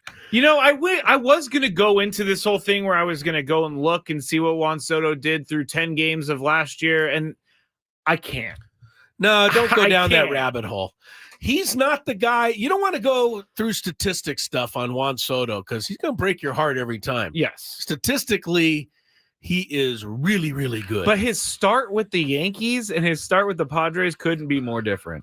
If you love Mediterranean food like I do, like we do, Spiro's Mediterranean Cuisine, that is the spot for you. For dining and takeout options, visit spiroscuisine.com. They threw this in here. Don't forget the tzatziki sauce. Ooh, I love tzatziki sauce. Well, don't forget it. Actually, when you brought in Spiro's last week, I brought home the big gallon of tzatziki sauce. Everything has had you tzatziki brought the sauce. Jug-O tzatziki in? Yes, home? I need jugs of tzatziki. Jug-O tzatziki. Yes. All right, Tony's back in business, and we are going to get to some Padre pen pals. Suffice to say, in previewing some of these questions, Skraby, the natives are getting restless. Let's check it out after traffic. From the 97.3 The Fan Traffic Center, here's Kelly Danick. Traffic is sponsored by Air Max, San Diego's highest rated heating and air company. Visit them at airmax.com. Well, emergency crews are still trying to upright an overturned big rig that is blocking the transition ramp southbound 67 at the westbound 52. This happened around 10 o'clock this morning, so we will keep you posted on that. Meanwhile, got a car fire southbound side of the 805 right before La Jolla Village Drive. That's over to the right shoulder. Looking for the best in HVAC? Choose Air Max, San Diego's highest rated heating and air company with free diagnostics on all repairs and estimates. See why over 1,300 happy customers have given Air Max 5-star Yelp reviews. See Air Max today at airmax.com. I'm Kelly Danick with Gwynn and Chris, San Diego's #1 sports station, 97.3 The Fan. It's time to ask the experts, Padres fans. I was hoping maybe you can bring a little insight into it. Write us, tweet us, Facebook us, send a carrier pigeon for Chris. He thinks they're cute. Padres Pen Pals begins. Hurt the pelota big time. Now on 97.3 The Fan. All right, guys, I got to say that this week we have some very frustrated fans in our Padres Pen Pals list, and I don't think you guys can blame them, although I think some of the topics that they're bringing up are a little crazy. So let's get right into the first one. And it goes like this. I've been a San Diegan for 30 years, but never really started to pay attention to a team until my son got really into them, and now it's something we love to talk about and go to games together. I hope Tony doesn't laugh at my question, but why has Mike Shildt used Johnny Brito so many times this year, even though he has poor results? It seems like Brito has not been able to get it done this year, and I do know it's too early to make any rash decisions, but Tony, how long until you think Shildt changes, or how long until you think Shildt changes up the strategy? How long till he changes up the strategy? I don't know. I mean, it's a game. Oh, no, don't do it. At least he didn't laugh. I didn't laugh. Don't do it. I don't want to be. I hope nobody takes my laugh as being disrespectful. I'm not trying to do that at all. So I'm not going to laugh. I think in yesterday's ball game, because I assume that's what we're talking about. It did come in after the game. They had to get to that spot earlier, and so they brought in Kolek. He was able to get the last out that was it Peralta, I think, was in for. I think Kolek got Matsui. It was Matsui. Yeah. That's who it was. Yeah. Matsui came in, got the first 2 outs, and so they were trying to piece it together. At that time, that was the bigger inning. Now, as it would turn out, and this is what happens when, the depth isn't. You're not as deep as you've been in the past. he used that bullet in a spot where he thought he needed to get the outs, in which he did. They were able to get out of that inning, but that came up again the next time, and Brito was the only arm that hadn't been used at that point. And so not hadn't been used in that game, but hadn't been used in the past, 3-4 games. I think he hadn't pitched since April 1st. And so, listen, man, in the same way Kyle Higashioka couldn't get the bunt down. I know he's had like 3 bunt attempts in his career, something like that. You got to get the job done. And you got to find out if guys can get the job done. And so that's why he went with Brito. And it didn't work out. Listen, if you paid close attention, right? Brito has started off. I think he was pitching in like the 8th. Then he's gradually kind of been, not used. But they got to a point where a lot of those guys have been taxed. They've been used quite a bit here early. Brito was the freshest arm, and he couldn't get it done. All right. Chris, what do you think? When does Mike Shildt change his strategy? I'm going to be critical of Mike Shiltz managing for the first time this year. It won't be the last time, but for the most part, I've been thrilled, and I really love Mike Shildt. But here's my complaint. He has gotten a lot of credit, deservedly so, for sticking with the same 6 guys in his batting order every day. So far this season, they're the only team that's done it through 12 games. And a lot of people like the fact that the consistency and guys know what their role is and guys know exactly, who's up ahead of them and behind them and tendencies. So Mike Shilt's getting a lot of love for that. At the same time, he has not yet done a very good job, in my estimation, of establishing bullpen roles. And maybe that just takes a lot longer to do, and you have to see what guys can get done in certain situations. But other than Suarez pitching the 9th inning and now sometimes even coming in the 8th, I have no idea who's coming out of the bullpen at any time. I just don't. And an example of this, I didn't understand yesterday why Waldron would stay in to face Soler, a right-handed hitter with 2 guys on in the 6th inning, and then he would come out of the game with a lefty, Conforto, coming up, but instead of a lefty reliever coming in, of which the Padres have many, they went with Kolek, a right-hander, when he already had a right-hander in the game. Like, stuff like that, I don't get, and I didn't understand why Matsui had to come out of the game. So it's a lot of weird stuff right now, and everybody's trying to find their roles. Brito's one of those guys. I don't know where De Los Santos has gone. Seems like he's been much more effective than Brito. So I think Mike Shildt needs some more time to figure this out, but until then, that's my first criticism of the year. Any retorts, Tony? I don't know how that's weird, but I get it. Like, bringing in a right-hander to face a lefty, is that like beyond the pale? No, it's not. But then why did he have to take Waldron out? Why would he have left Waldron in to even face Soler? He gets him out, and then with Conforto coming up, he brings another righty in for Conforto. I thought that was weird. Maybe because he liked the matchup. With maybe Soler, righty on righty.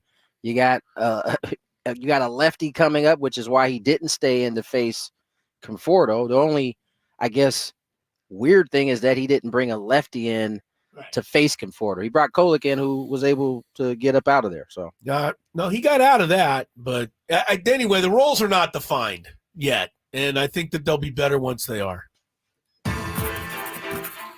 There's a theme here. I know Gwynn and Chris are going to roll their eyes at me, but you can't tell me that some part of last year is still haunting the team this year.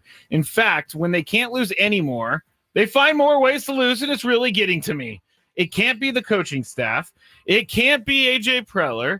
When, who's up first? Chris? When are these guys going to start taking the blame themselves? Well, first of all, you're obviously referring to close losses. And after they won their first one-run game, we assumed we had turned the page. We had exercised the demons. That's right. But now they've lost back-to-back one-run games on Friday and Sunday. I mean, those are pretty heartbreaking losses. Yesterday was especially heartbreaking, as we've discussed. Heartbreaking. But Is Tony laughing on the other end? Well, I don't know that the question is. Okay. I don't think it's a great question in the sense that I don't know that the Padres haven't taken the blame. What do you mean? when are they going to start? This person really wants the players to put the blame to on stand up and say we suck. What does he want them to say? What does that look like? Yeah, I don't know what he wants them to say. I went back and forth with this person, and they just kind of want it to, because everybody blames either Bob Melvin from last year, AJ Preller being too much. No, the players don't blame that on Bob Melvin. The fans do. Right. So tell his people to stop blaming everybody else. No. I get it. Like, it's not. It's no. This person's just very frustrated. This letter writer's in a lot of trouble because they got both Tony and me right after their case. Because I don't mean to do that. I don't mean to do that. Really I don't mean to do that to the the writer here. And I appreciate them sending in the question. I just don't know that the players haven't taken account for it. I think Jay Cronenworth's a great example. Said he stunk last year. Spent the entire offseason working so that he doesn't stink this year. So I think the players are, counting for it. They got to get the job done, make plays. Right. Hassan Kim. First thing Hassan Kim said was, "I messed up the game. I feel terrible about it." What's he supposed to say? Yes, we'll have another. He didn't blame Bob Melvin for it. Right. Like, Can you I think that's just. I think that's just like that's just the thing that fans are going to say because they're irritated with the losses. Which it's okay. I get being irritated with the losses. There was almost cursed right there. That was a bad loss yesterday, but it ain't because the players aren't taking accountability for it. I mean, as you said, Hassan Kim said, I lost the game basically for us yesterday. So none of that matters. They just have to, as I said earlier in the show, they have to do a better job of executing. And yeah, I'll leave it there. I've already said enough earlier. Every time I hear the word executing, I always am reminded of the late, great Tampa Bay Buccaneers coach, John McKay. You ever heard this quote before? Yes, you've brought it up. You might have maybe told us. Sorry, but I like it. Yeah, let me hear it again. He said after a winless season, he was asked about his players' execution, and he said, "Yes, I'm in favor of it." It is a great quote, so it works every time, and I do laugh every time I hear it. I will say. Me too. All right, final one. It was obviously a bad weekend for Hassan Kim, and he did take accountability for it. But our next writer does not care. So there's no even question. You guys can just go after I read this. Hassan Kim has had a really bad start to the year, and it's funny to me, after a full offseason of praising him, he starts the year like he has, and I have to think it's because of the contract talk going to his head. It's kind of sacrilege to criticize him, but as someone who is a big part of this team, he has been flat out awful. That's all I got from this person, Tony. I got nothing. You got nothing for that? I got nothing for that. Now, let me ask you this, and I will, because I know Chris is going to say the same thing, but here's my question on top of this. Do you think that there is some sort of something on his mind about this being a big year for him personally? Can we get to at least 40 games before we start asking, is there some mental issues going on with players? This is just a terrible exercise when it comes to what's happening. The Padres are 5-7 on the year, and they're in second place, by the way. They are tied for second place. I didn't know that. But you know what that means? Probably more importantly, that they've played 12 games. So I'm not going to go down this road of, is he worried about a contract? Is he losing sleep because they're thinking about getting paid? You guys are gonna make me bang my head on this nice new granite top we have here. Oh wow! If I have to answer that, so I can't answer it. I'm sorry. It's okay. I knew Chris has his hand up in the air. So you did not like my tweet, by the way, yesterday when I said that he's been playing like he has got a lot on his mind. Listen, just so, I'm not trying to be funny, but Manny went into that game hitting 190. Are we to say, are we going to say anything about him? No, we expect him to get going, just like we expect Hassan Kim to get going. Yes, but Chris has his hand in the air real quick, but now it's all, is Manny hurt? And if he's hurt, why isn't he on the IL again? I know. I'm not saying I agree with that. Chris is like, please throwing his hand through the air. I don't understand this. I mean, So back to me. Go ahead. No, I'm just kidding, Chris. Go ahead. Same way I felt on the round table last week. Oh, hey, I listened to that, and they went to you quite a bit. You thought? Yeah. No, I felt forgotten down at the end. Well, you were kind of hidden away in the corner, so maybe next time you change your spot. I'll change my seat. Here's the thing on Ha-Seong Kim that I've been dying to say. And the question was basically, or part of the question in there was, is it possible that he's worried about his contract situation? Okay, let's take that and say that maybe that's true. Maybe the fact that, he doesn't have a new contract and he's a little concerned about it. Maybe that's bugging him a little bit. The funny thing about saying that is that last year, after Jake Cronenworth signed his big contract, the criticism of him was that, now he doesn't care anymore, so he's got his money, so he doesn't care. He wasn't even being paid that year anyway. But here, you can't have everything.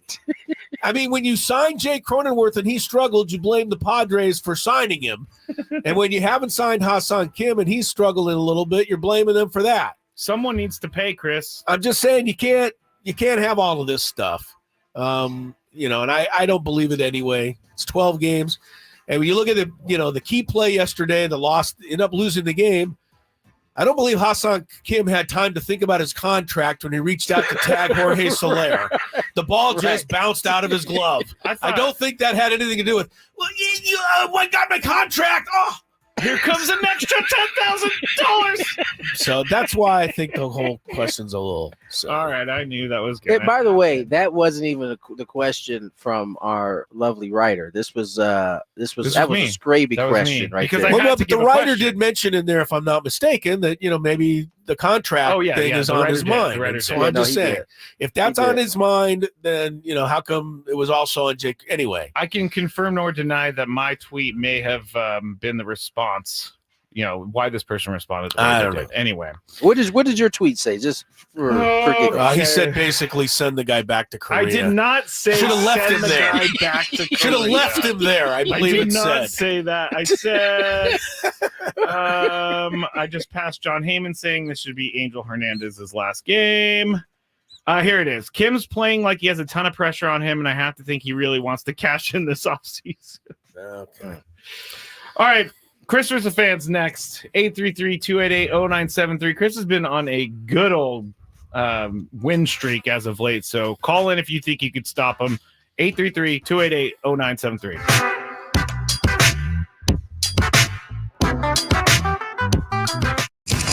Padres, Cubs, today. 0-2, swing and a miss! Pre-game, 5:40. First pitch, 6:40. The Padres play here on 97.3 The Fan. O'Reilly. Protect your vehicle's engine with Syntec and O'Reilly Auto Parts. Syntec Premium Full Synthetic Motor Oil is formulated for today's engines to dissipate heat and friction and reduce wear. Get 5 quarts of Syntec Full Synthetic and a MicroGuard Select filter for just $33.99. Limit supply. See store for details. Get Syntec only at O'Reilly Auto Parts. O'Reilly Auto Parts. Pluto TV has over 300 channels and thousands of TV shows and movies for whatever mood you're in. Just open the app and something good will already be playing because it's curated by people who love TV as much as you do. So if you're in the mood for comedy, there's 18 channels that'll make you laugh. Looking for drama? We got so much of it, you'll cry tears of joy. Reality shows, game shows, sports, Star Trek, and even more Star Trek. No matter what mood you're in, there's something on Pluto TV. Just download the app and start streaming. Pluto TV. Stream now, pay never. Score huge savings during Kia Madness at Team Kia of El Cajon. Buy now and get more for your trade with no payments till June. Stuck in your loan or lease, Team Kia will get you released, even if you owe up to $10,000 more than your trade is worth. So you can drive a new fuel-efficient Kia for less. Like out the brand new 2024 Kia Forte LXS for just $111 per month lease with zero security deposit. With a price like that, why not get 2 for $222? Let's go! Worried that your credit will leave you on the bench? Don't sweat it. Good or bad credit, first-time buyer, bankruptcy, even if you only have an I-10, we want to approve you. You should be driving a Kia from El Cajon Kia to Kia of El Cajon. It's back, baby. Get 2 new Kias for $222. Team Kia of El Cajon.com. Unapproved credit, not all will qualify. Plus dealer installed options. Tax, title, license, and $150 title and registration processing fee. $39.95 to assign. 24 months. 10,000 miles through KML. Credit may affect down payment. Rebates and incentives to dealer. Offers not in combination. Expires 4/4/24. Ralph's always gives you savings and rewards on top of our lower than low prices. And when you download the Ralph's app, you can enjoy over $500 in savings every week with digital coupons. Plus, you can earn fuel points to save up to $1 per gallon at the pump. So it's easy to save big. Ralph's, fresh for everyone. Savings may vary by state. Fuel restrictions apply. Here's a great deal for dinner. USDA Choice Boneless Chuck Roasts are on sale for $4.99 a pound with your card. Ralph's, fresh for everyone. How powerful is Cox Internet? Powerful enough to let your band members in Vegas, Phoenix, and Rhode Island jam like you're all in the same garage. Introducing multi-gig download speeds powered by fiber from Cox. It's internet built for tomorrow, today. Cox, always building better. Limited availability in select areas. Cox Internet is connected to the premises via coaxial connection. Speeds vary and are not guaranteed. Cox terms and other restrictions may apply. KWFN and KWFN HD1 San Diego. This is Manny Machado from the San Diego Padres. A no doubter for Manny Machado. The Padres play here on San Diego's #1 sports station, 97.3 The Fan. Always live on the free Odyssey app. The workday is coming to an end. It is 5 o'clock. I will see you all tomorrow. But Gwynn and Chris are just getting started. Sports talk it is. Your hosts, Tony Gwynn Jr. Not like there are clicks on the plane, and I guess you can't be clickish on the plane. You're on a flying coffin, for crying out loud. And Chris Ello. The Angels are in Anaheim to take on the LA Angels of Anaheim. We are here. What? It's time to get you up to speed on all things sports. Yes! With plenty of nonsense in between. Oh, look! Here comes our fearless producer! Gwynn and Chris starts right now on 97.3 The Fan. Welcome back to Gwynn and Chris. 4:01 is the time. Hour number 3 of our Monday get-together. Chris Ello, Tony Gwynn Jr. down at Petco Park. And Mr. Skraby alongside. Got a little Chris First the Fans coming up here shortly. They just announced the NL and AL Players of the Week for the week just concluded. Skraby, any guesses? Now that you're a fantasy baseball star, two-time champ, as far as I've heard. One-time fantasy baseball champ, one-time Odyssey fantasy football champ. Right. In the same year. Who had a big week last week in baseball? Not anybody on my team. Nah, me neither. It was Spencer Steer of the Reds. Okay. Who got the NL honors. The American League honors actually should be quite obvious. Ronel Blanco. Oh, yes. The guy pitched a no-hitter, came back last night, and didn't he get into the 6th inning? I think it was the 6th. Without allowing a hit? That's pretty impressive. Yeah. I think with 2 outs, Adolis Garcia got a hit.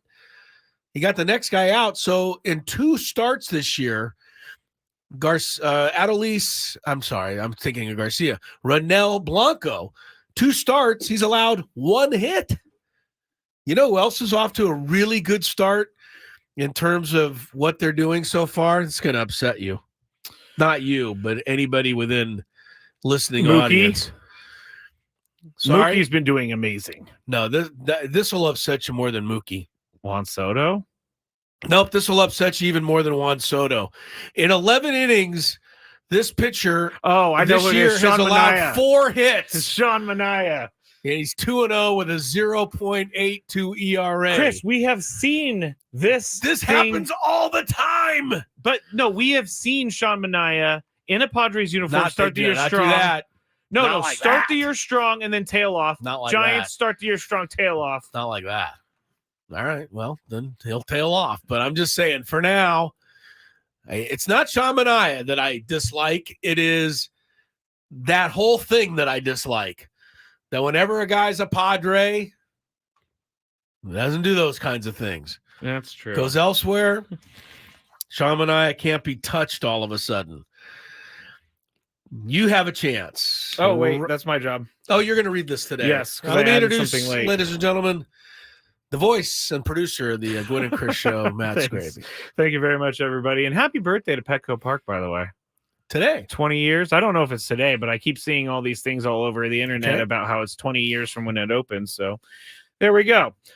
You will be qualified if you win Chris vs. the Fans for a grand prize, a 2-night stay at... No way. See, I knew there were some landmines in this, Chris. I'm glad I had myself. You got the wrong one.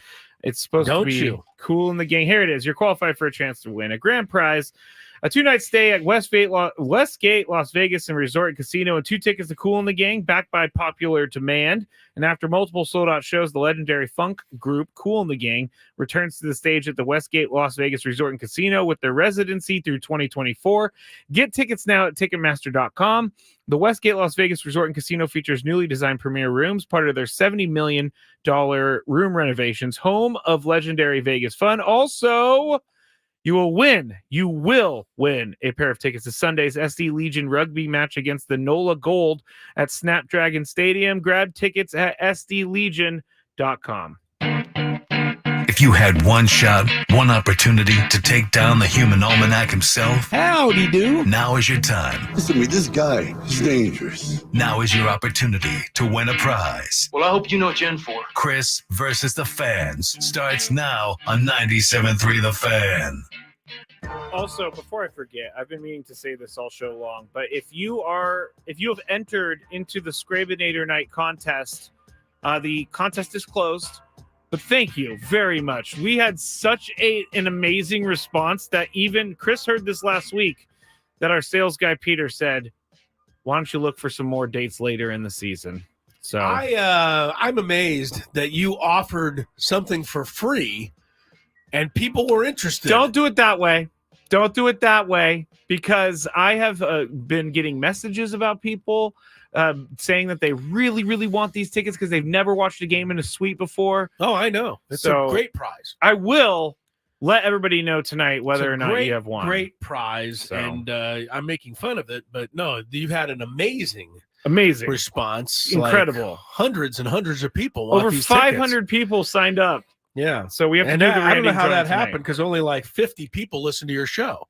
So they must really be getting the word out. There's like 50 of my closest family friends. That's that right. Signed all up. listen. No, I get you. Scraby Chris. Chronicles coming up after our not today. I was gonna say Scraby Chronicles not back on until Thursday. Heartbroken. Off day. Heartbroken by that. All right, the rules of the game. You have to make it through 3 questions. Each question will get more difficult. If you get the question right, you move on. If you get it wrong and Chris gets it right, you're eliminated. But if Chris gets it wrong, then you move on to the next question or you win. Let's go to our first contestant of the day. Andrew, are you there? Yo, I'm here. Hey, Andrew, are you ready to play? Yeah, first time player. Oh, thank you for reminding me. First time players get to play for the first question for free if you let us know. So Andrew did just that. We go to question number 2.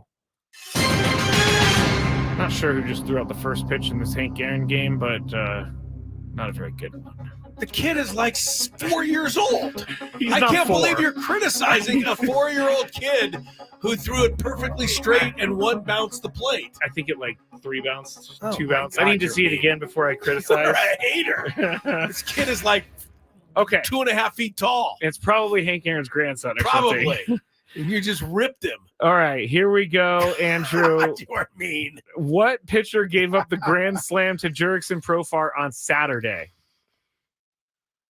Oh, shoot. Thank you for saying that word. On Saturday, yeah. Dang, who was that? What? Can I get the game number? Which was that? The second game? Sorry. Gotta do that. Out of time. Gotta do that. Chris, do you know? I do. You do. His name was Wynn. First name? I'm not giving you his first name. Keaton. Whoops. There you go. I'm sorry, Andrew. Thanks for playing. Sorry, Andrew. Tough. I feel like Andrew was trying to get some felt time like he was to trying to look Google. it up or something. So, yeah, so we had you to can't do that. Yeah. But thanks for playing, Andrew. Try it again. Absolutely. Let's go to our next contestant, Greg in San Diego. Greg, you are up. Hello, Greg. Hello, Hey, guys. Are you ready? Afternoon. Good afternoon. Are you ready to play? Yeah. All right, here we go. That was extremely loud. All right, first question here. What giant, sorry to bring up bad memories, Padres fans, but these are trivia questions. What giant scored the game-winning run during Friday night Giants walk-off win? The person that scored the run? Correct.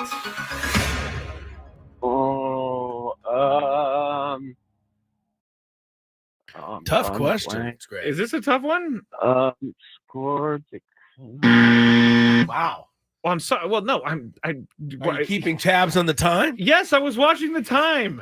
Chris? I don't know. You don't know? I think it was Chapman. I think he was on base, but I'm not positive. Matt Chapman. Sorry about that, Greg. By the way, we haven't talked about it. We talked about everything else this weekend. Yeah. Padres lose that game on Friday on that double. Yeah. I think it was Estrada who hit it.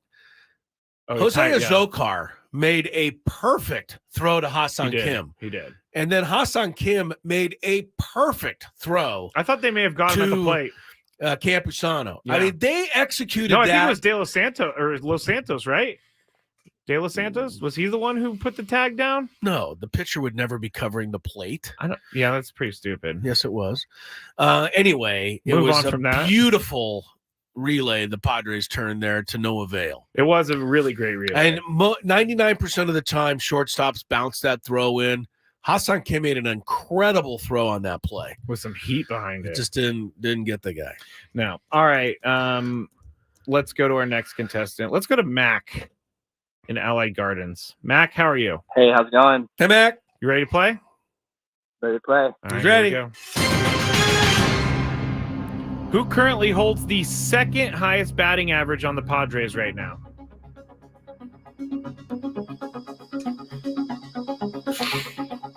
Jake Cronenworth. Jake Cronenworth. Fortunately not. I don't know what Chris is.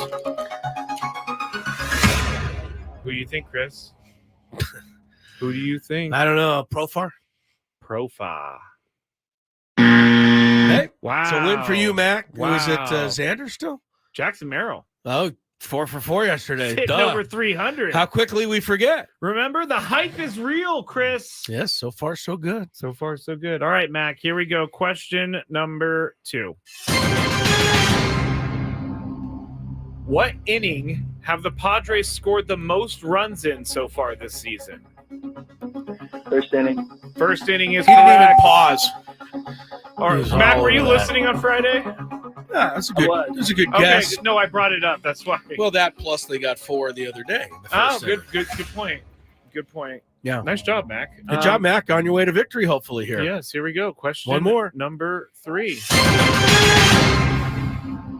All right, there are 8 players in baseball history to go 300 home runs, 300 steals. All I'm going to ask for you to do is name 2 of them. 300. 300 home runs, 300 steals. All he needs Can 2 you of name them. 2? I think he can do it. I feel pretty good about this for Mac. Yeah, just Mac. A-Rod. Okay. A-Rod. Okay. I like that. Hank Aaron. Hank Aaron. Hank Aaron. Just let me make sure. Is he on the list? Is he on the list? I don't know. The suspense is killing me, Skraby. I don't see him, but he sounds like he should be. I don't on think the Hank list. stole enough bases for that. I don't think so. Stay there, though, Mac. Well, there's a lot of guys, but they're tough. That was a good get on A-Rod. You could go with Willie Mays, certainly. You could go with Barry Bonds. Those are my 2 guesses. All right. Sorry Mac. About that, Good Mac. playing, Very Mac. good. You got A-Rod. I don't think Hank Aaron didn't quite have 300 steals. That was a good guess, though. That Good was guess for interesting. him. That was interesting. Well, I'm trying to give him the benefit of the doubt. All right, we're doing this thing where we're running out of time again because Chris is just demolishing these questions. So let's go to go Neil in San Carlos. Neil, are you there? I am. Hello. Hey, Hello. Neil. Good luck to you. You ready, Neil? Let's do it. All right. Let's take it down. What team is first in the National League Central right now in the standings? Pittsburgh. Pittsburgh is correct. Raise that, Jolly Roger. Henry Aaron, 240 career stolen bases. So he had quite a few. But not enough. Just not enough. Not enough. All right. Good answer to question number 1. Now we go to question number 2, Neil. What Padres starting pitcher currently has the lowest ERA on the team this season? I will say Yu Darvish. Yu Darvish. Stay there. Chris is looking at me to give him a tell, but it's not going to happen. I know. Waldron. Matt Waldron. Wow. Cease? No.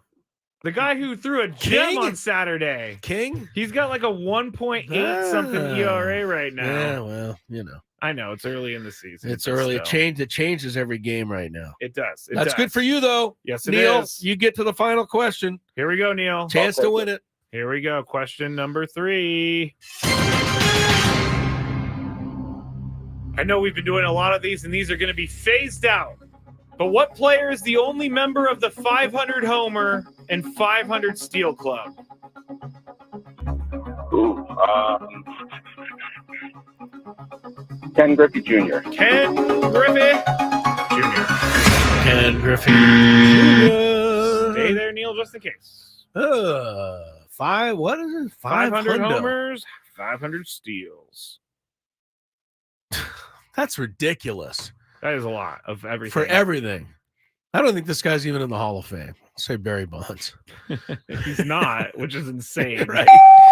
Sorry, Yeah. Neil. Sorry, Neil. All right, tiebreaker. Not even in the Hall of Fame. Not even in the Hall of Fame, but he's the only guy to do one They had an thing. interesting discussion the other day. Dan Patrick and your boy, Chris Russo. My boy.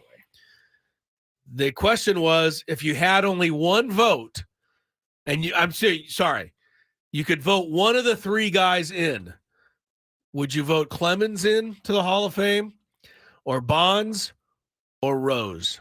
You can only have one. Wow. Can't have 2. Can only vote for one. Who would you put in out of those 3? We need to debate this in the next segment because Yeah, Pete that's a Rose good has the one. most hits of all time. Yes, he does. Barry Bonds has the most home runs Everything of all else time. of all time. That's a good one. That's I don't a think really Roger good Clemens is be my guy. I think he'd No, be third. he's fine. But I think it'd come down between Bonds and Rose. Interesting. That is a good question. All right. All right, let's go to our tiebreaker. We're going to do Hank Aaron today. Yeah, it's a good day to do Henry. Bad, Bad. You know what Vince Scully always called him when he came up? Bad Henry. Bad Henry. But I think he meant it in the nicest way possible. Of course. Like he was going to he kill could them. do some damage. Yeah, he could destroy do them damage. in the baseball game. All right, Dan and El Cajon, you are up on this tiebreaker. Do you know how to play this? Yeah, how are you guys doing? Good. Thanks, Dan. How are Hello, you? Dan. Good luck. Give us a little Henry Aaron trivia, Skraby. All right, here we go. We all know how many home runs he had. 755. Yes, but how many RBIs did he have? Well, he had, he leads the all-time leader in that category, by the way. In Hank RBIs? Aaron. Yes, he is. Oh, wow. That's Yes, why he it's is. in yellow on this. Yeah, he's number 1. It's about 2,100. Wow. I'm not sure how many, so I didn't realize I'll say that. 2,100. All right, Dan, higher or lower the actual number? I'm going to say over, higher. Over. Yep. You are correct. All right, Dan. Stay Dan, you got there. it. How many was it? It's close. 2,297. 2297. Yeah. He also, Very good, Dan. if yellow indicates on Baseball Reference the highest of all time, he also has the most total bases of all time. Hank Aaron was really good. There's not much debate about that. No. And he gets overlooked because every time it's hard to believe that somebody as his stature can be overlooked. But whenever they talk about the greatest outfielders of all time, it's Willie Mays, it's Babe Ruth, it's Ted Williams. And I think all 3 of them are fantastic. But Hank Aaron should be in there. And I know you can't have 4, but Hank Aaron should be in there because his statistics are beyond even those other guys. I really have a hard time, and this is kind of American sacrilege, but I Right. really have a hard time with saying that Babe Ruth is this incredible player. Obviously, he's incredible. For his time, he dominated that era, but remember that era had no Negro players. Yes. Keep that in mind. Yes. It shouldn't really, it's not Babe's fault. He didn't keep them out. No. Right? He only played in the league he could play in. But we act like he was playing in the highest level of baseball in all the land, and it wasn't. It's a fair comment. Tony's brought it up many times. On MLB The Show, they have this whole thing where they take you through the Negro League museums and you get to play certain situations like Josh Gibson, I believe. Josh Gibson hit about 800 home runs. Yeah, there's a ton of guys that have much better stats than Babe Ruth. Well, I think Hank Aaron should be in the all-time great outfield. You replace whoever you want to, but I think he should be in there. Very well done on that, Dan. We'll take a quick timeout and check some traffic, and can have your little debate when we come back, Skrabe. From the 97.3 The Fan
All right, welcome back to the program.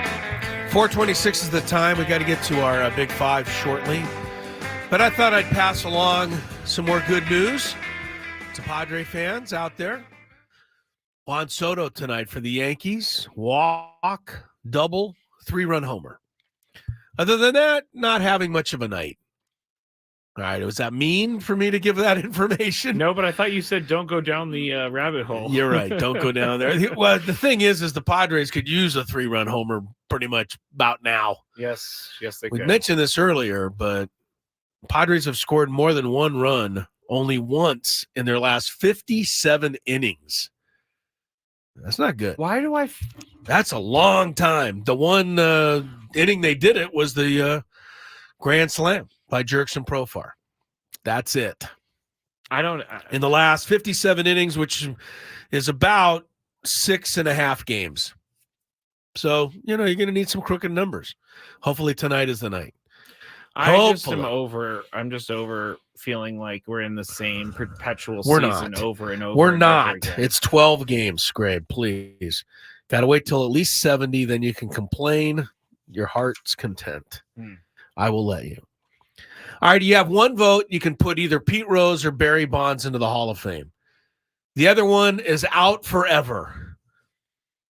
Seems like Pete's been out forever already. Yeah. Who would you vote? Who would you put in?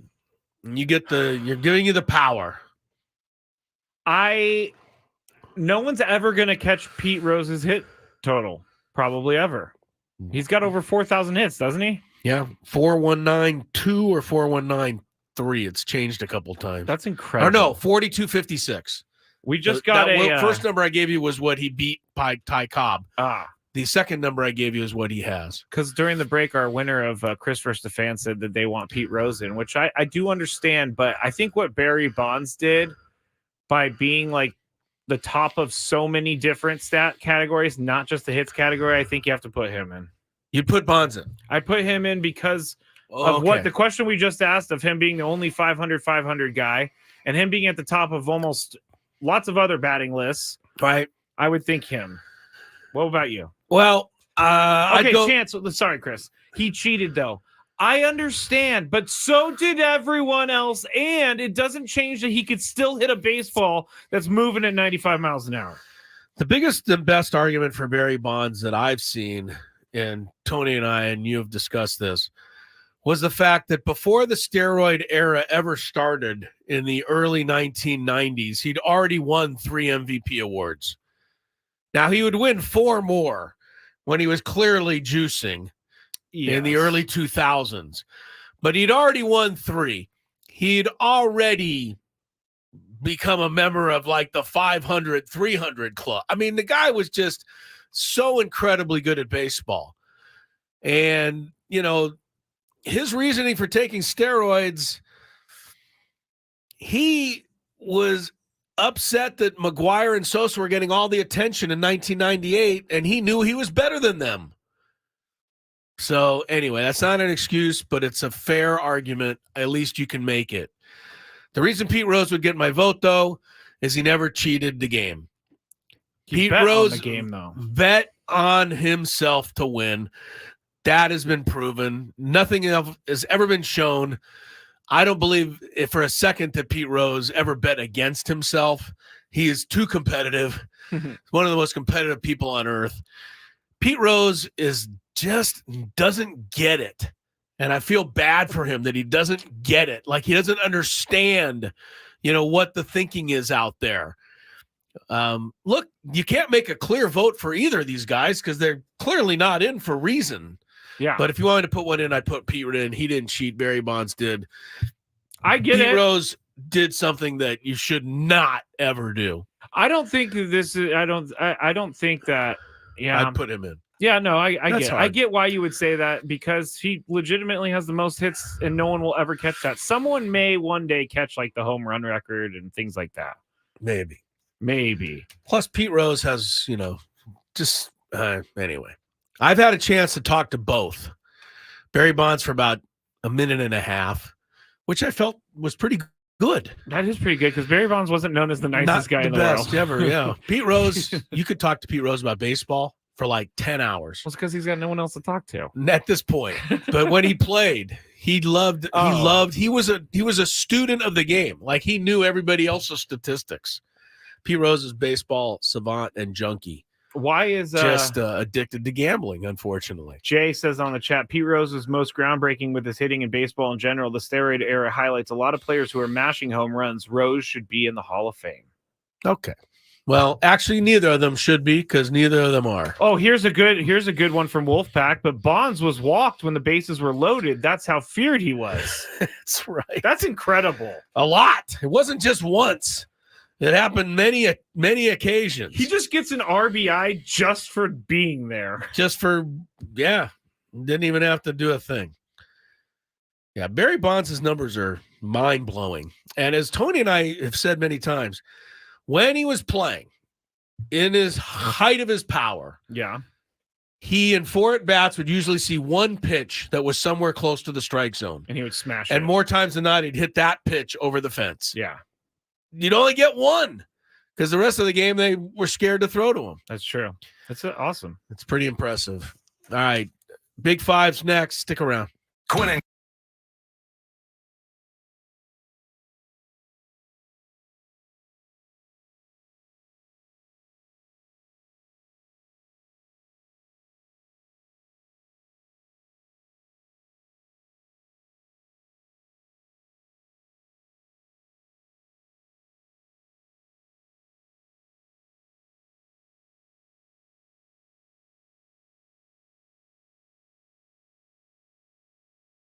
Hey everybody, it's Skraby here for SD Fat Loss, and it's time for summer to be here. I am ready for summer, and I'm ready for summer because I lost 40 pounds thanks to SD Fat Loss and their program, and there is still time left for you, but if you want to get in shape in just 2 months, or at least lose some of the weight that you want to lose in 2 months or so, then you need to check out SD Fat Loss and their program. You're not going to be eating prepackaged meals. You're not going to be calorie counting. You don't have to exercise. There's no injections, just fresh food. The SD Fat Loss tells you can eat, how much to eat, when to eat, and it'll help you get in those good habits for the rest of your life. I actually met up with a friend over the weekend who hasn't seen me in a long time, and they greeted me with, "What's up, skinny?"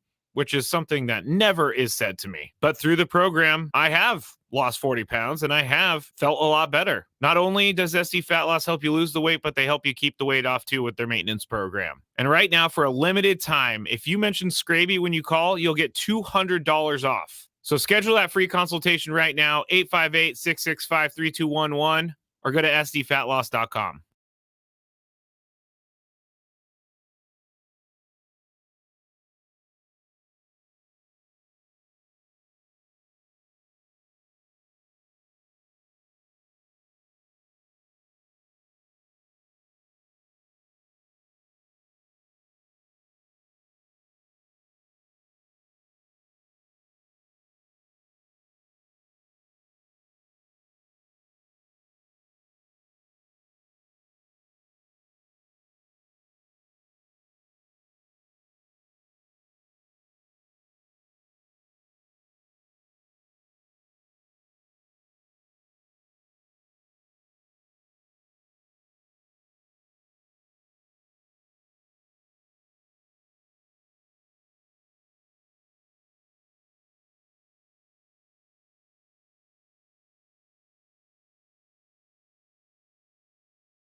Hi, welcome back. 4:38 is the time. Rolling along for about another hour before we get to Sam Levitt's pregame show, Padres and Cubs later. Traffic now, and then today's Big Five. From the 97.3 The Fan Traffic Center, here's Kelly Danick. Traffic is sponsored by AirMax, San Diego's highest-rated heating and air company. Visit them at airmax.com. Well, guys, we still have this traffic alert up on 67 at the West 52 connector. That is still blocked with overturned semis. So it looks like they're having to get that upright and do some cleanup around that. So give us extra time if that is your route. That's South 67 at the westbound 52. The Cordell and Cordell traffic cam shows that car fire has cleared up on southbound side of the 805 for La Jolla Village Drive. Looking for the best in HVAC? Choose AirMax, San Diego's highest-rated heating and air company with free diagnostics on all repairs and estimates. See why over 1,300 happy customers have given AirMax 5-star Yelp reviews. See AirMax today at airmax.com. I'm Kelly Danick with Gwynn and Chris, San Diego's #1 sports station, 97.3 The Fan. It's that time of the show when we check on the latest in sports. Only the most important topics and questions are brought to light. Stop what you're doing and listen. These news stories will astound and amaze you.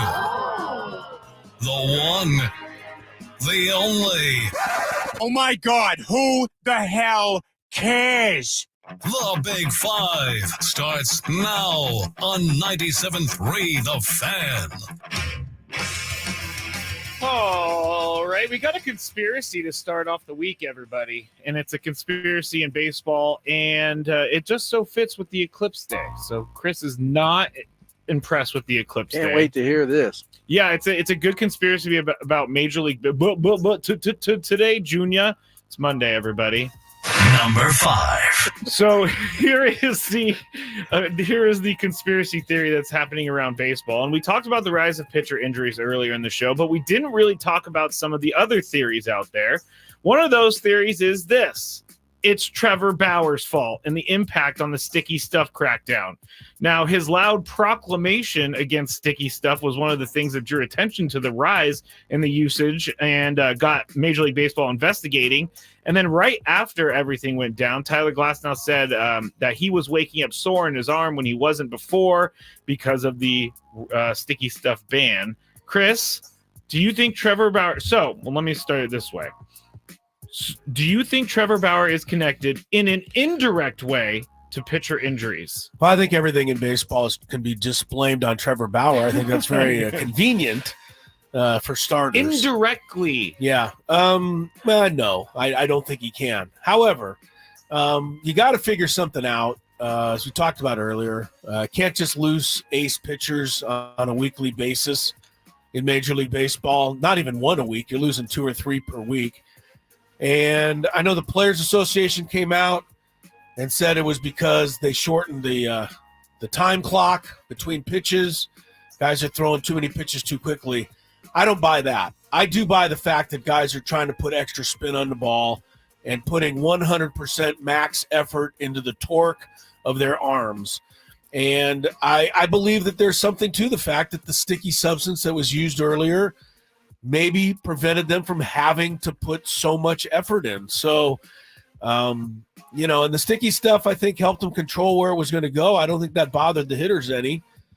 Maybe they got to revisit that. They're going to have to do something because baseball's got an issue. They can't just chalk it up to, it's just bad luck. These guys are throwing with too much force, and their arms can't take it. You've probably lost and I'm not saying this to be rude, but you probably lost your best pitcher in our fantasy league, Spencer Strider, because of it. But I won't be the last one to lose a guy because of that.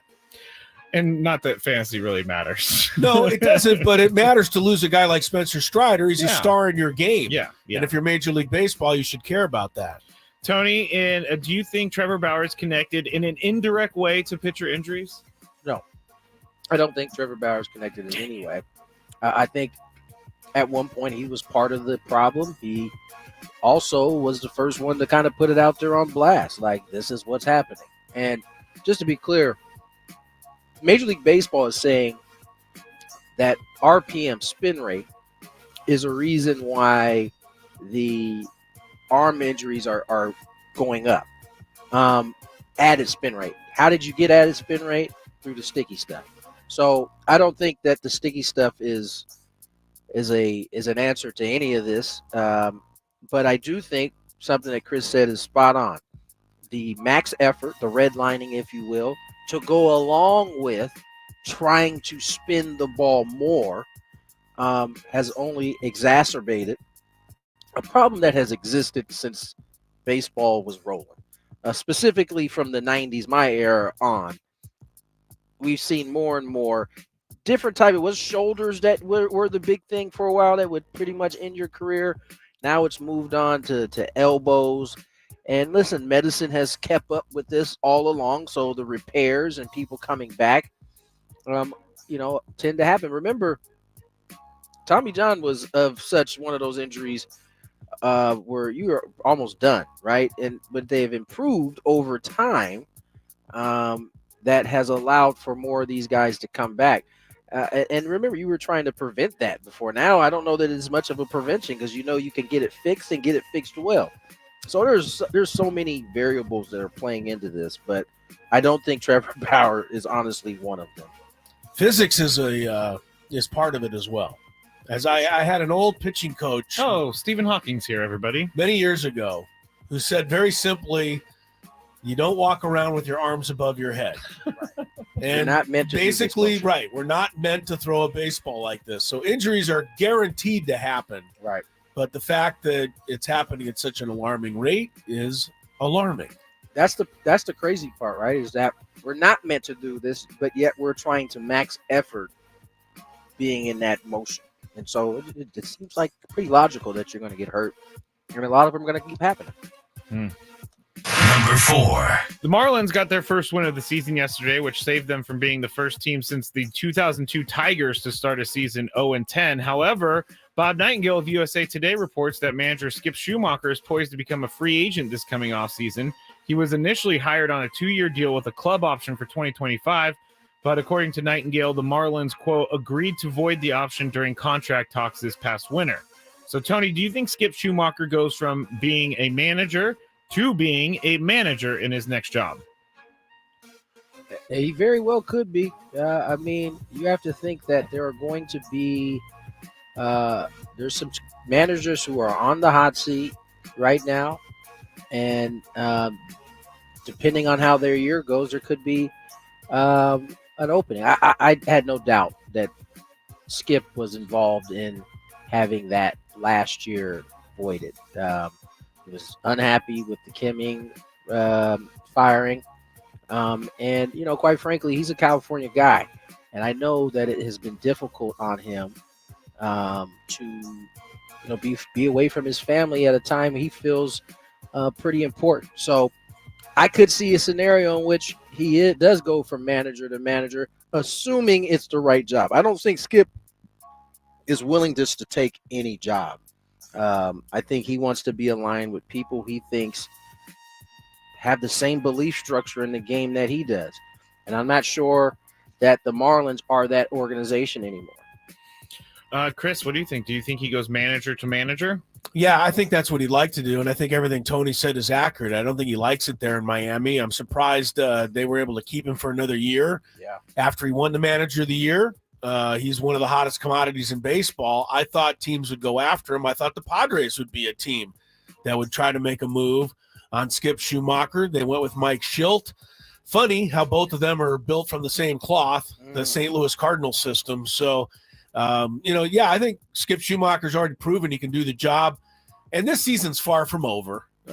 They could just as easily win 10 out of 12 games and be back at the 500 mark. I think the Marlins are a pretty good team. They've got some major injuries to their pitching staff. Hello. I mean, they've already lost like 3 or 4 guys from their staff. Yuri Perez joins Alcantara and others. So they're not even anywhere near full strength. But I think Skip Schumacher's in a short time has proven he's a good young manager, and he'll have his choice of where he wants to go. And he's betting on himself by voiding that final year. Boom. Number 3. We've had a weekend of bad sports fans on social media. First, Francisco Lindor's wife tweeted out pictures of horrific messages that were sent to her about her husband's slow start to the season.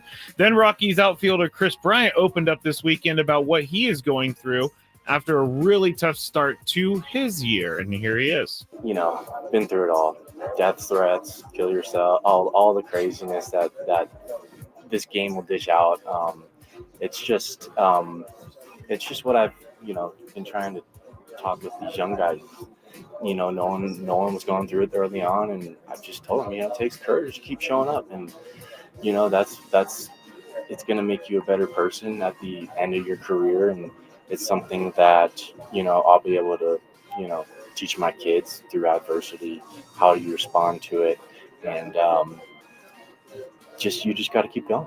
It's the way of the world, and it's a little bit unfortunate that it sometimes goes there, but for me, I do a good job of tuning certain things out and focusing at the task at hand and my family and my teammates and people here, and going out there and giving all I got.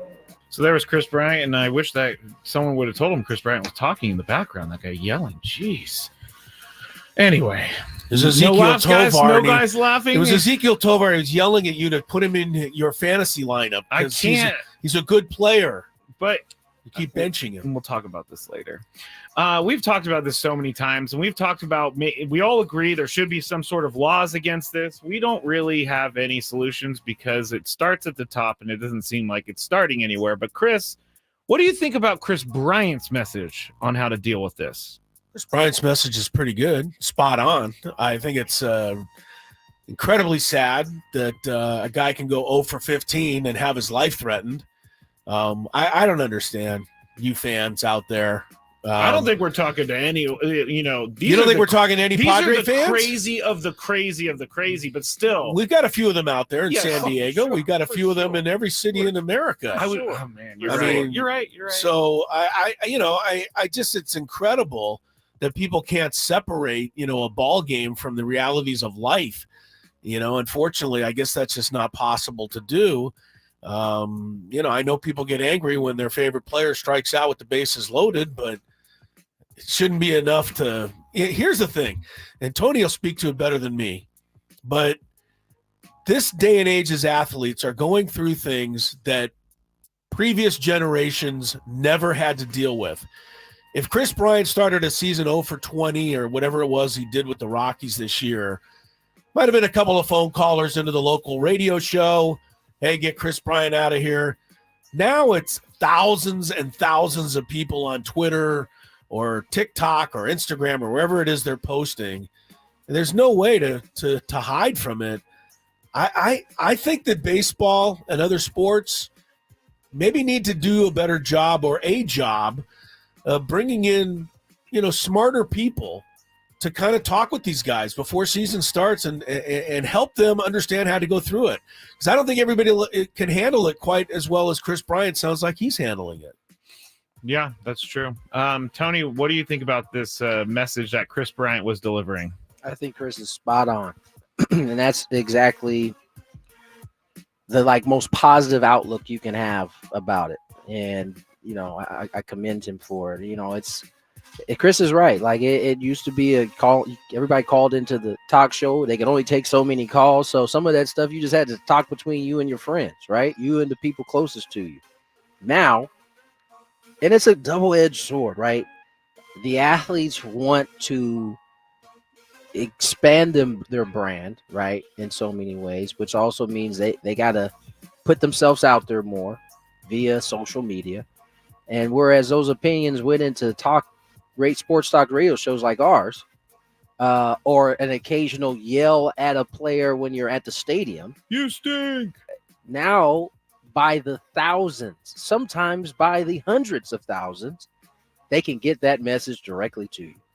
Now, you have to decide whether you want to look at it, which in a lot of cases you end up kind of having to, because that's part of the trade-off. But ultimately, that's just, is it worth it? And that's why I think you're starting to see more and more. There are plenty of athletes that engage via social media, and they're perfectly fine with everything that comes. But you are seeing more athletes, either turn their thing to private or not really participate during season. And that's how they kind of maintain their sanity. It's a way different world now than it ever was in terms of that kind of stuff. People aren't even criticizing athletes that are performing poorly. They are criticizing athletes who are in the wrong place at the wrong time, a la the young lady from Iowa who got the call on the illegal screen. Right. She said her messages blew up with people threatening her. Yes, she deactivated her account. What did I do? Deactivated her account. She had to deactivate her account. You know what she did? She didn't make the call.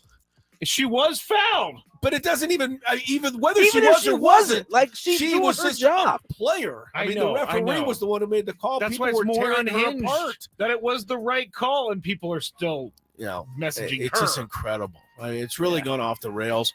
To the smallest degree, we get some of it on the radio show from listeners, and there are certain days when I can deal with it just fine, and I think it's hilarious that you people criticize every word that we say, and then some days it's bothersome. Yes, it just does. It gets sure. you. So, you got to be careful. I think I've told you guys before, I'm in a good place with the chat. And then literally 15 minutes later, I'm like, I hate the chat. I hate everyone in the chat. That's I want to get rid of the chat. Yeah. Number 2. Dylan Lesko and Ethan Salas have started their high A season with the Fort Wayne Tin Caps on fire, and yesterday was no different. Salas was behind the plate. Lesko, he tossed 4 hitless innings as the Fort Wayne Tin Caps, 1 hit, one of my favorite names, the Great Lakes Loons, in a 2-0 victory yesterday afternoon. But with Salas being a catcher, there really isn't a spot for him on the major league team right now. So, Tony, who do you think we see make their major league debut first out of these guys? You know how much you love this question.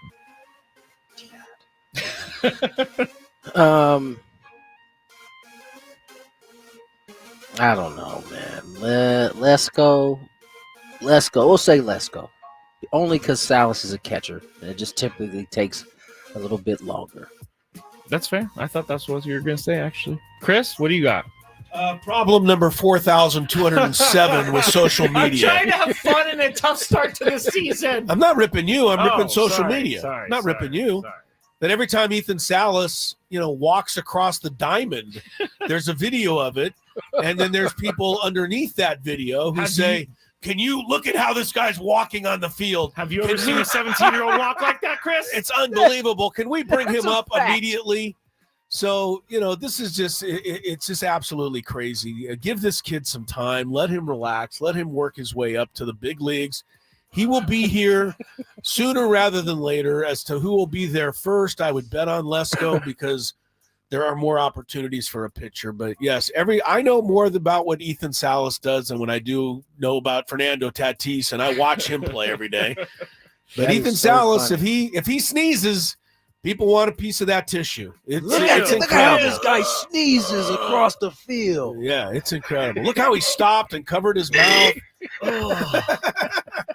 If anyone wants an Ethan Salas nose blown tissue, Don't be surprised. You need to rethink your entire purpose. I don't know. A chair that Caitlin Clark sat on the other day just sold for over $4,000. Is that true? On the internet? Yes, it is.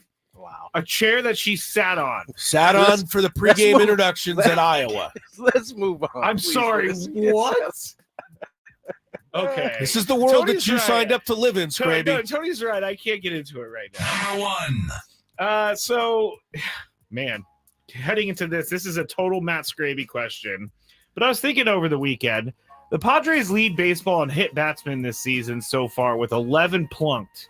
And we'll talk about specifically the Cardinals series and that 4 Cardinals hit by pitch game on Wednesday. One of those hit batters did get hit in the foot, and it didn't really hurt anyone. So we also said that the Cardinals have long memories, and when they face the Padres again, we could see some Padres getting hit. Chris, does someone getting hit in the foot cancel out getting thrown at? Does it cancel it Like, out? where you get hit, does it matter? Like, does it make it any worse that you get hit in the foot than it does if you get hit right in the back? Like, I know that's the worst. Well, here's the thing. If you get hit 4 times in a game, then they're going to count getting hit in the foot as one of those. But if you only have one hit batter and it's in the foot, it'll probably go unreported. Unreported. Unreported. I don't know exactly what the Major League Baseball, the proper manners are in this day and age. But when I pitched, back in that era, We were taught to throw a ball if you wanted to really hit somebody.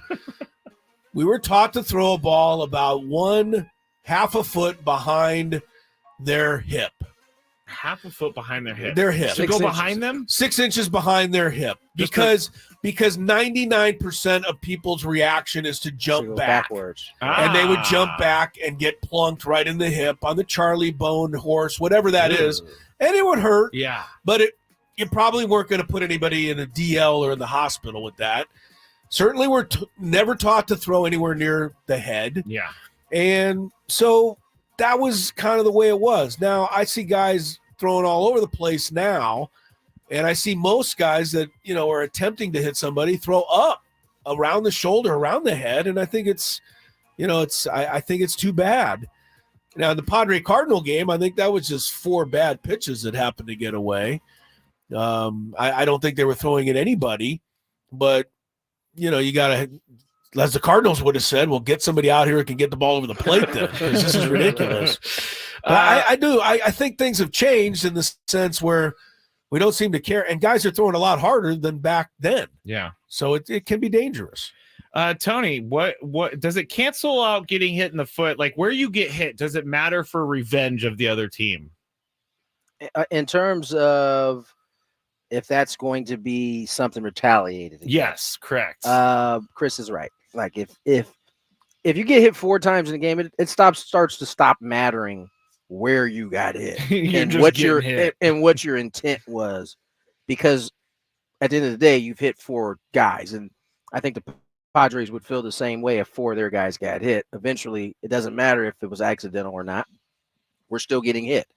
And so it does matter. I think Chris said if it's like 1 time and you got hit in the foot, nobody's really tripping about that. But if it's 4 times and one of them is getting hit in the foot, it doesn't really matter at that point. So I don't know if the Cardinals are going to, if they feel like that and if they'll retaliate, but it could be something. Now, in terms of retaliation, it doesn't matter. You get a shot. If you miss your shot, you are going too far at that point if you take another one. Ooh, so I get it. So you get 1 shot. That's it. 1 shot at the title to get back. You may get 2 if you went up and in, or you went in the first time, but after that, it's over. I like that. You're kicked out of the game by then. When the second time realizes what's going on. The second time usually gets you thrown out. All right, that's it for the Big 5. We will get you set when we get back for Cubs and Padres tonight on 97.3 The Fan. Gwynn and Chris.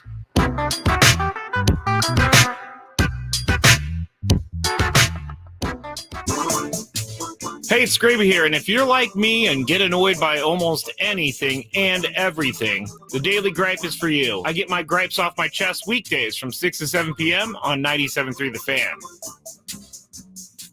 When people have a craving to explore new and traditional Asian cuisines, they head to P.F. Chang's, where scratch-made dishes come from the 2,000-year-old tradition of wok cooking. P.F. Chang's wanted to explore new possibilities for their website. They turned to AmericanEagle.com. AmericanEagle.com re-architected P.F. Chang's website, integrating multiple third-party systems to create a unified digital experience. The results? Improved page speed and performance, personalized content based on users' location, intuitive online ordering, an increase in organic search visibility, and a 40% increase in new users. For scratch-made Asian cuisine, visit your local P.F. Chang's or go to pfchangs.com for website design, development, digital marketing, and hosting that produce efficiency, revenue, and results. Visit AmericanEagle.com. P.F. Chang's and AmericanEagle.com. Another example of the best businesses in the world, turning to the best in the business for websites. Go to AmericanEagle.com or call 877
Hey, welcome into the happy hour. It's us.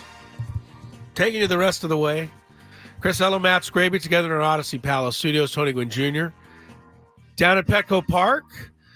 He and Jesse Agler will have the call tonight when the 5-7 Padres, second place in the National League West, proud to say, take on the Chicago Cubs. First of a 3-game series, Yu Darvish will be on the mound for the rankled Friars.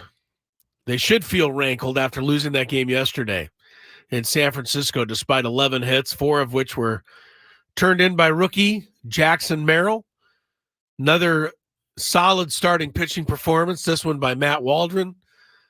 Did not allow an earned run for the second day in a row, but they didn't win the game. Yeah, I mean, after all that, you didn't win the game. So that's a hang with them, but Padres will see if they can bounce back tonight. Padres offensively, one crooked number. That means scoring more than a run in an inning once in the last 57 innings. Yikes. That's not great. So the offense hasn't done it. The bullpen has not done it. I'd say the starting pitching, real good the last time through the rotation. But despite a 1.72 ERA from those 5 starters, Padres win only 2 of the 5 games. Skraby's in panic. We're trying to calm him down. Before we get to hold on. Some comments. Hold on. You're not in panic? I'm not in panic. I'm just anxious. All right. Because I feel, again, like we are still living last year, but I will give it a little bit more time. We're not living last year. I know. We're living this year. That's what you keep telling me. Right but now, I feel like last year. Right now, it doesn't look all that great. No. Can I take it in a weird direction real quick, Chris? What do you got? So I forgot to bring this up Friday, but there is a new manager in Japanese baseball. And his name, he's a former big league player. He played for the Giants. His name is Tsuyoshi Shinjo. But there's a couple things I'm bringing this up for before we actually get to real baseball news. He addressed the media in his opening press conference, and he requires everyone to call him Big Boss, even the media, not what just if his you players. don't call him that? I don't know. I guess he won't talk to you. I can't imagine Mike Schilt coming out and being like, hey, you have to call me Big Boss before each question. Yeah, first of all, I'm proud to be manager of the San Diego Padres. Something I've been working for my entire life. Secondly, from here forward, be known as Big Boss. That's right. Ridiculous. Not just boss, but you'll have to include the word big if you want to address me. Mr. Big Boss, Mr. Big Boss. Anyway, that's the first ridiculous thing. The second ridiculous thing that he did, he entered his first ever game in his managerial debut. He entered his first ever never mind. You get what I'm trying to say. But he entered it on a hovercraft, Chris. He rode around the stadium in a hovercraft. I have what seems to be almost an unimportant question. Yes. Has he won any games? I don't know. But look at I just retweeted the video at Matt Skraby. He's legitimately 50 feet in the air riding a hovercraft around the stadium in his managerial debut. Some may say he thinks the team's about, or the news is about him. But I don't know. I'm just not a fan of people like that. I do want to direct, speaking of Japan. Okay. I found this the other day scrolling through Facebook. And if you haven't seen this yet, you owe it to yourself. I just turned Skraby onto it, and it's pretty remarkable. Is it not, Skrabe? I forget what you told me. All right. You want to look up something like this, and jot this down, or if you're driving, do your best to remember it. But when you get home, look this up on Google. Yes. You want to look up giant 3D cat billboard. Yes, he's right. That sounds weird. Giant 3D cat billboard. Japan is also a good word. Japan is a good word, or Tokyo. It's something you've never remotely seen before in your life, nor I don't think you can even imagine it being. Right? Like, I mean, if you said, I want you to design the coolest billboard you could possibly design, and there are no limitations, just your own mind is your own limitation, I don't think you'd think of this. I don't even know how they do it. Well, I shouldn't say how they do it because I don't know how they do it either, but I think it's all about perspective and where you're standing and how it looks. It's kind of like, remember those books back in the day where if you like look at them long enough, they turn into an image and you can kind of see it in 3D. So. I think you kind of have to like cross your eyes. This is something different, I think. I've never seen anything quite like it, but it's on a screen. It's an actual video image in Japan, but it does not. It just looks, it's ridiculous how good it is. I don't know how else to explain it. It's pretty crazy. It looks pretty lifelike. Like if you were to walk by and just kind of look up, you'd take a second look. Like, is that a real panda? Oh, you'd have a couple of second looks for sure. Jocelyn says, so am I the only one that didn't know hovercrafts are actually a real thing? No, hovercrafts are actually a real thing. I did not know. Remember, I didn't know that reindeers were real things. What? Like they're actually a deer. Right, I didn't know they were. I thought they were just made up stuff for Santa Claus's sleigh. Let's step off of that subject for a second, but reindeers are actually real. Yes, I know. I saw a couple at SeaWorld. Wait, three what? years ago. You saw some reindeers at SeaWorld. Now we're getting into weird spots. They had a Christmas theme, promotion. And I'm walking around and there's a whole thing of reindeers. I'm like, what? Wait, I didn't know these were real. Was Rudolph there? Hey, don't answer that the way you want to answer that, Chris. All right, check out the 3D billboards in Japan if you want to see something that I think is pretty remarkably cool. And I think you will too. Yeah. All right, that's my little tip of the day. That's a good one. The NCAA men's championship game is coming up in about an hour. UConn, Purdue for the title. A couple of top seeds. Purdue wins. Skraby's dad. I can't believe it. Is the champ. I cannot believe it. Of our 135 or so person entry NCAA tournament pick'em. I got a lot of his genes. Like I got his height. I got all of his medical issues, but I did not get. My dad's really, really, really good at these pick'em things. He always is in like the top percentile during the NFL season. He does like a public Yahoo league where he just picks wins, and he's always in the top 10%. It's crazy. I didn't get that. Purdue wins tonight. Skraby's dad wins. If UConn wins, which most people expect, somebody named George will win. So if your name isn't George, it's not going to be you. NCAA women's title game last night, or yesterday afternoon, I guess. South Carolina's victory over Caitlin Clark in Iowa.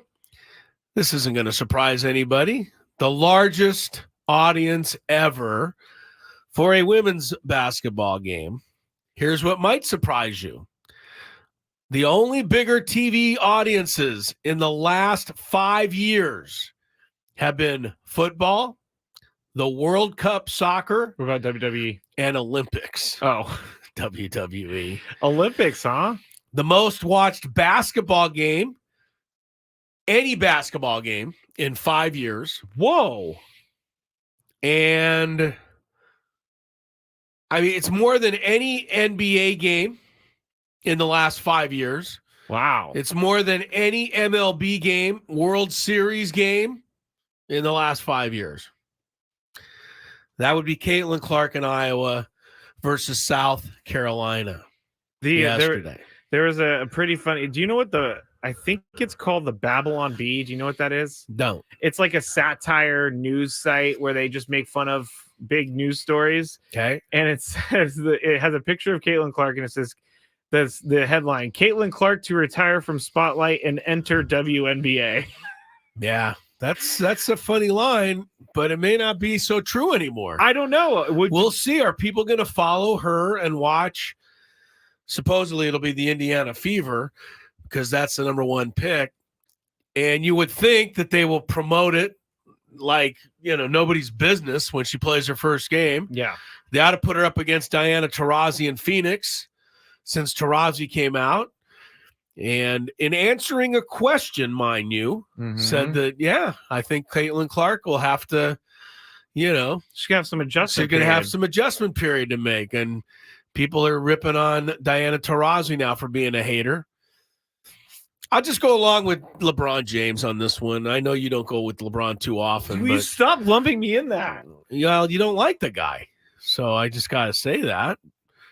But LeBron James said, if you don't like Caitlin Clark, if you don't get into her play or whatever, you got to find something wrong with her, then you are just a hater.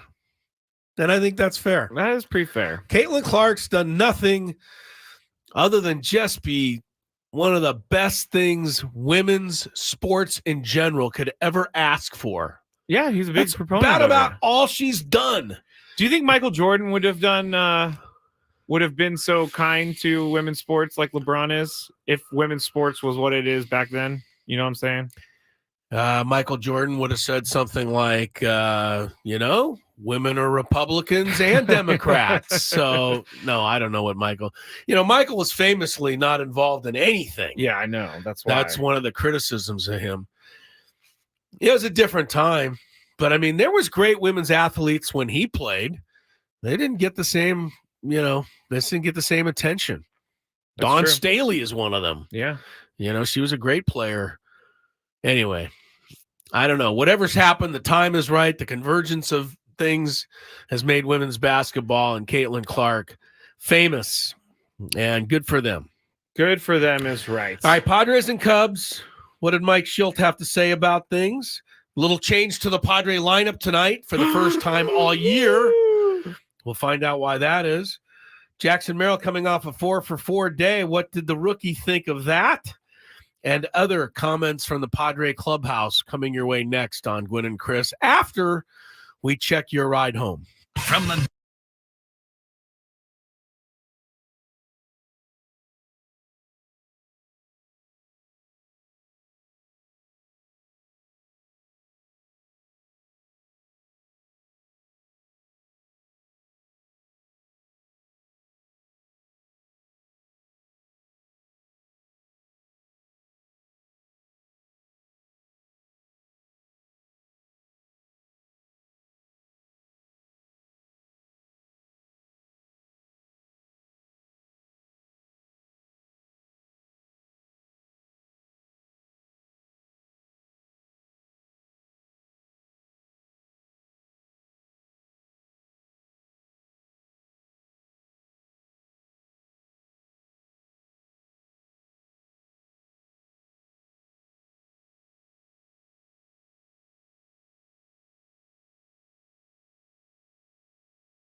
we're going to hear from Mike Schilt and Jackson Merrill in just a minute. Chris Ello, Gwynn and Chris, 97.3 The Fan. I spent the entire commercial break looking at those 3D billboards in Tokyo. He's fascinated by these. You guys have got to see them and tell me you're not fascinated by them. Not as much as you are. They are. 3D is nothing new, Chris. Well, these billboards, I know 3D is nothing new, but I've never seen a billboard that looks anything like this. And my guess is that very few of you have seen it either. So I would look it up when you get a moment, because I think it'll be worth your while. Do you understand our judicial system, Skrabe? No. Like stuff like this. A judge has ordered the Kansas City Chiefs superfan who committed a series of bank robberies. Yeah. He has to pay $11 million to some teller at a bank in Oklahoma who he threatened with a gun in December. Wait, he has to pay that teller? $11 million. Man, The teller gets I did it wrong when I worked at the bank. The teller gets $3.6 million because this guy inflicted physical harm and emotional distress, and then $7 million in punitive damages. Here's the problem. The guy who has to pay this money is unemployed and living in a car. Well, it's And- not funny that he's living in a car, but you know I'm laughing at. You have to pay $11 million. I mean, he robbed all these banks. He stole over $800,000 in 11 robberies across 7 states, et cetera, et cetera, et cetera. But they caught him. He's, going to go to jail where he belongs. But, I mean, what is the point of even having this? You owe $11 million. What am I going to money for the rest of that person's life is going to be garnished out of their Anything? wages. Well, yeah. You know how I know about this? Because I worked at the bank, and people used to be really mad all the time. Why aren't you giving me all the money back? I'm like, because this is what your check says. And then they find out later that they're in some legal dispute, and then the law takes over and takes money from your paycheck. All right. Well, But still, it's like thinking $10 at a time. Yeah, I'm thinking this lady's not going to get the $11 million. No, you're probably Don't think it's right. going to make up for the physical harm and emotional distress she felt from having a gun waved in her face. Did I tell you I got robbed at the bank one time? I did not. You did not. I got, well, first held up? First off, Stick them up? Someone quick changed me, which a quick change artist is very good, which means they brought me $5,000 in 50s and they wanted $5,000 in hundreds. So I started counting out the hundreds, but when they were distracting me, they dropped some of the money into their thing and ended up getting like $3,000 stolen from me. Wow. Not my best day in the world. I was very angry. This is the guy's plan to get me flustered, get me upset, which is not hard to do. The other time, he picked on the right teller. he You're picked on saying? the right guy. That is for sure. The Yeah. other time was actually a real robbery attempt up in La Costa when I worked at Bank of America. It was a Saturday. Someone came in. I noticed that this person was kind of weird, and I was keeping my eye on that person. And then the teller kind of gave me the look like something's happening here. So she hit the silent alarm. I'm sitting in the bank. This person's already gone. There were police officers with their AR-15s walking into the bank. Oh boy. Thinking there was a robbery underway. But anyway, that person they were named the Big-Nosed Bandit, Chris. And our information helped lead to the capture because we saw his getaway car. If I was ever going to be a bandit, it would not be big-nosed. I don't know. That might be a name for me. Not sure. Either that or balding bandit. Oh my god, one or the other. Anyway, either way, this lady probably will never see again. Yeah. All right. Any of that. Any of that $11 million. You're right. Padres have made a couple of lineup changes for tonight. We should get on that subject. That this is a sports show. The Big-Nosed Bandit, though. I know. I'm with you. I get where you're coming from. Jerkson Profar has moved to the number 5 spot in the order for the first time this year. Hassan Kim will bat 6th. Padres have had the exact same first 6 hitters for the first 12 games. That will not be the case tonight. It'll be the regular first 4, but then it'll be Profar batting 5th, Hassan Kim batting 6th. Mike Schilt, skipper, the big boss of the Padres, was asked why he is making this change. Quick about Kim and Profar. It's kind of your first adjustment to the top 6. Can you just walk us through your thinking there? Yeah, I like the bats Profar's taking. I feel like sliding another lefty up a little bit closer is going to help out maybe. And still like Kimmy's a bat. He had the RBI single yesterday, but just felt like where pros at, and the lefty just sliding it up and splitting it up just a little bit more. The offense has been quieter. It's just kind of like it's a slight adjustment to the lineup. Is this like further proof that you're not going to be knee jerk about these things?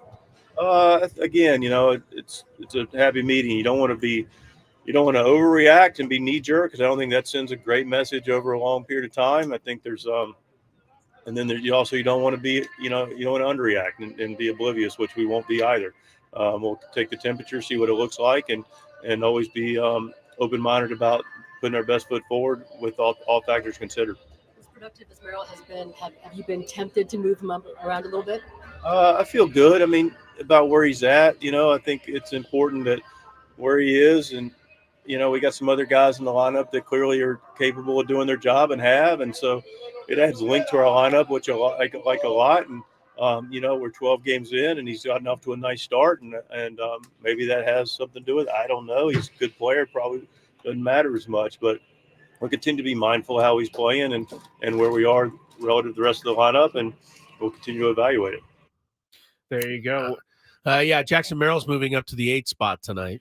Yeah, you're going to hear more from Mike Schilt if you just stay tuned for the Eco Water SoCal Padres pregame show with Sammy Levitt next on 97.3 The Fan. Comes up in about 5 or 6 minutes. Sammy Levitt's the guy. He is. Although, excuse me, he did tell us that wherever he goes, the champagne flows. Sammy has not been living up to his billing. Has not the been last flowing. year or so. No. Come on, Sammy. No, it's not. Jackson Merrill's been living up to his billing, though. Oh, 4 for 4 yesterday, raises the average to 324. And I got to say, I don't have the stats on this in front of me, Skrabe. But I imagine out of all the players in the history of baseball that have played, all of them, maybe 40% have ever had a 4 for 4 day.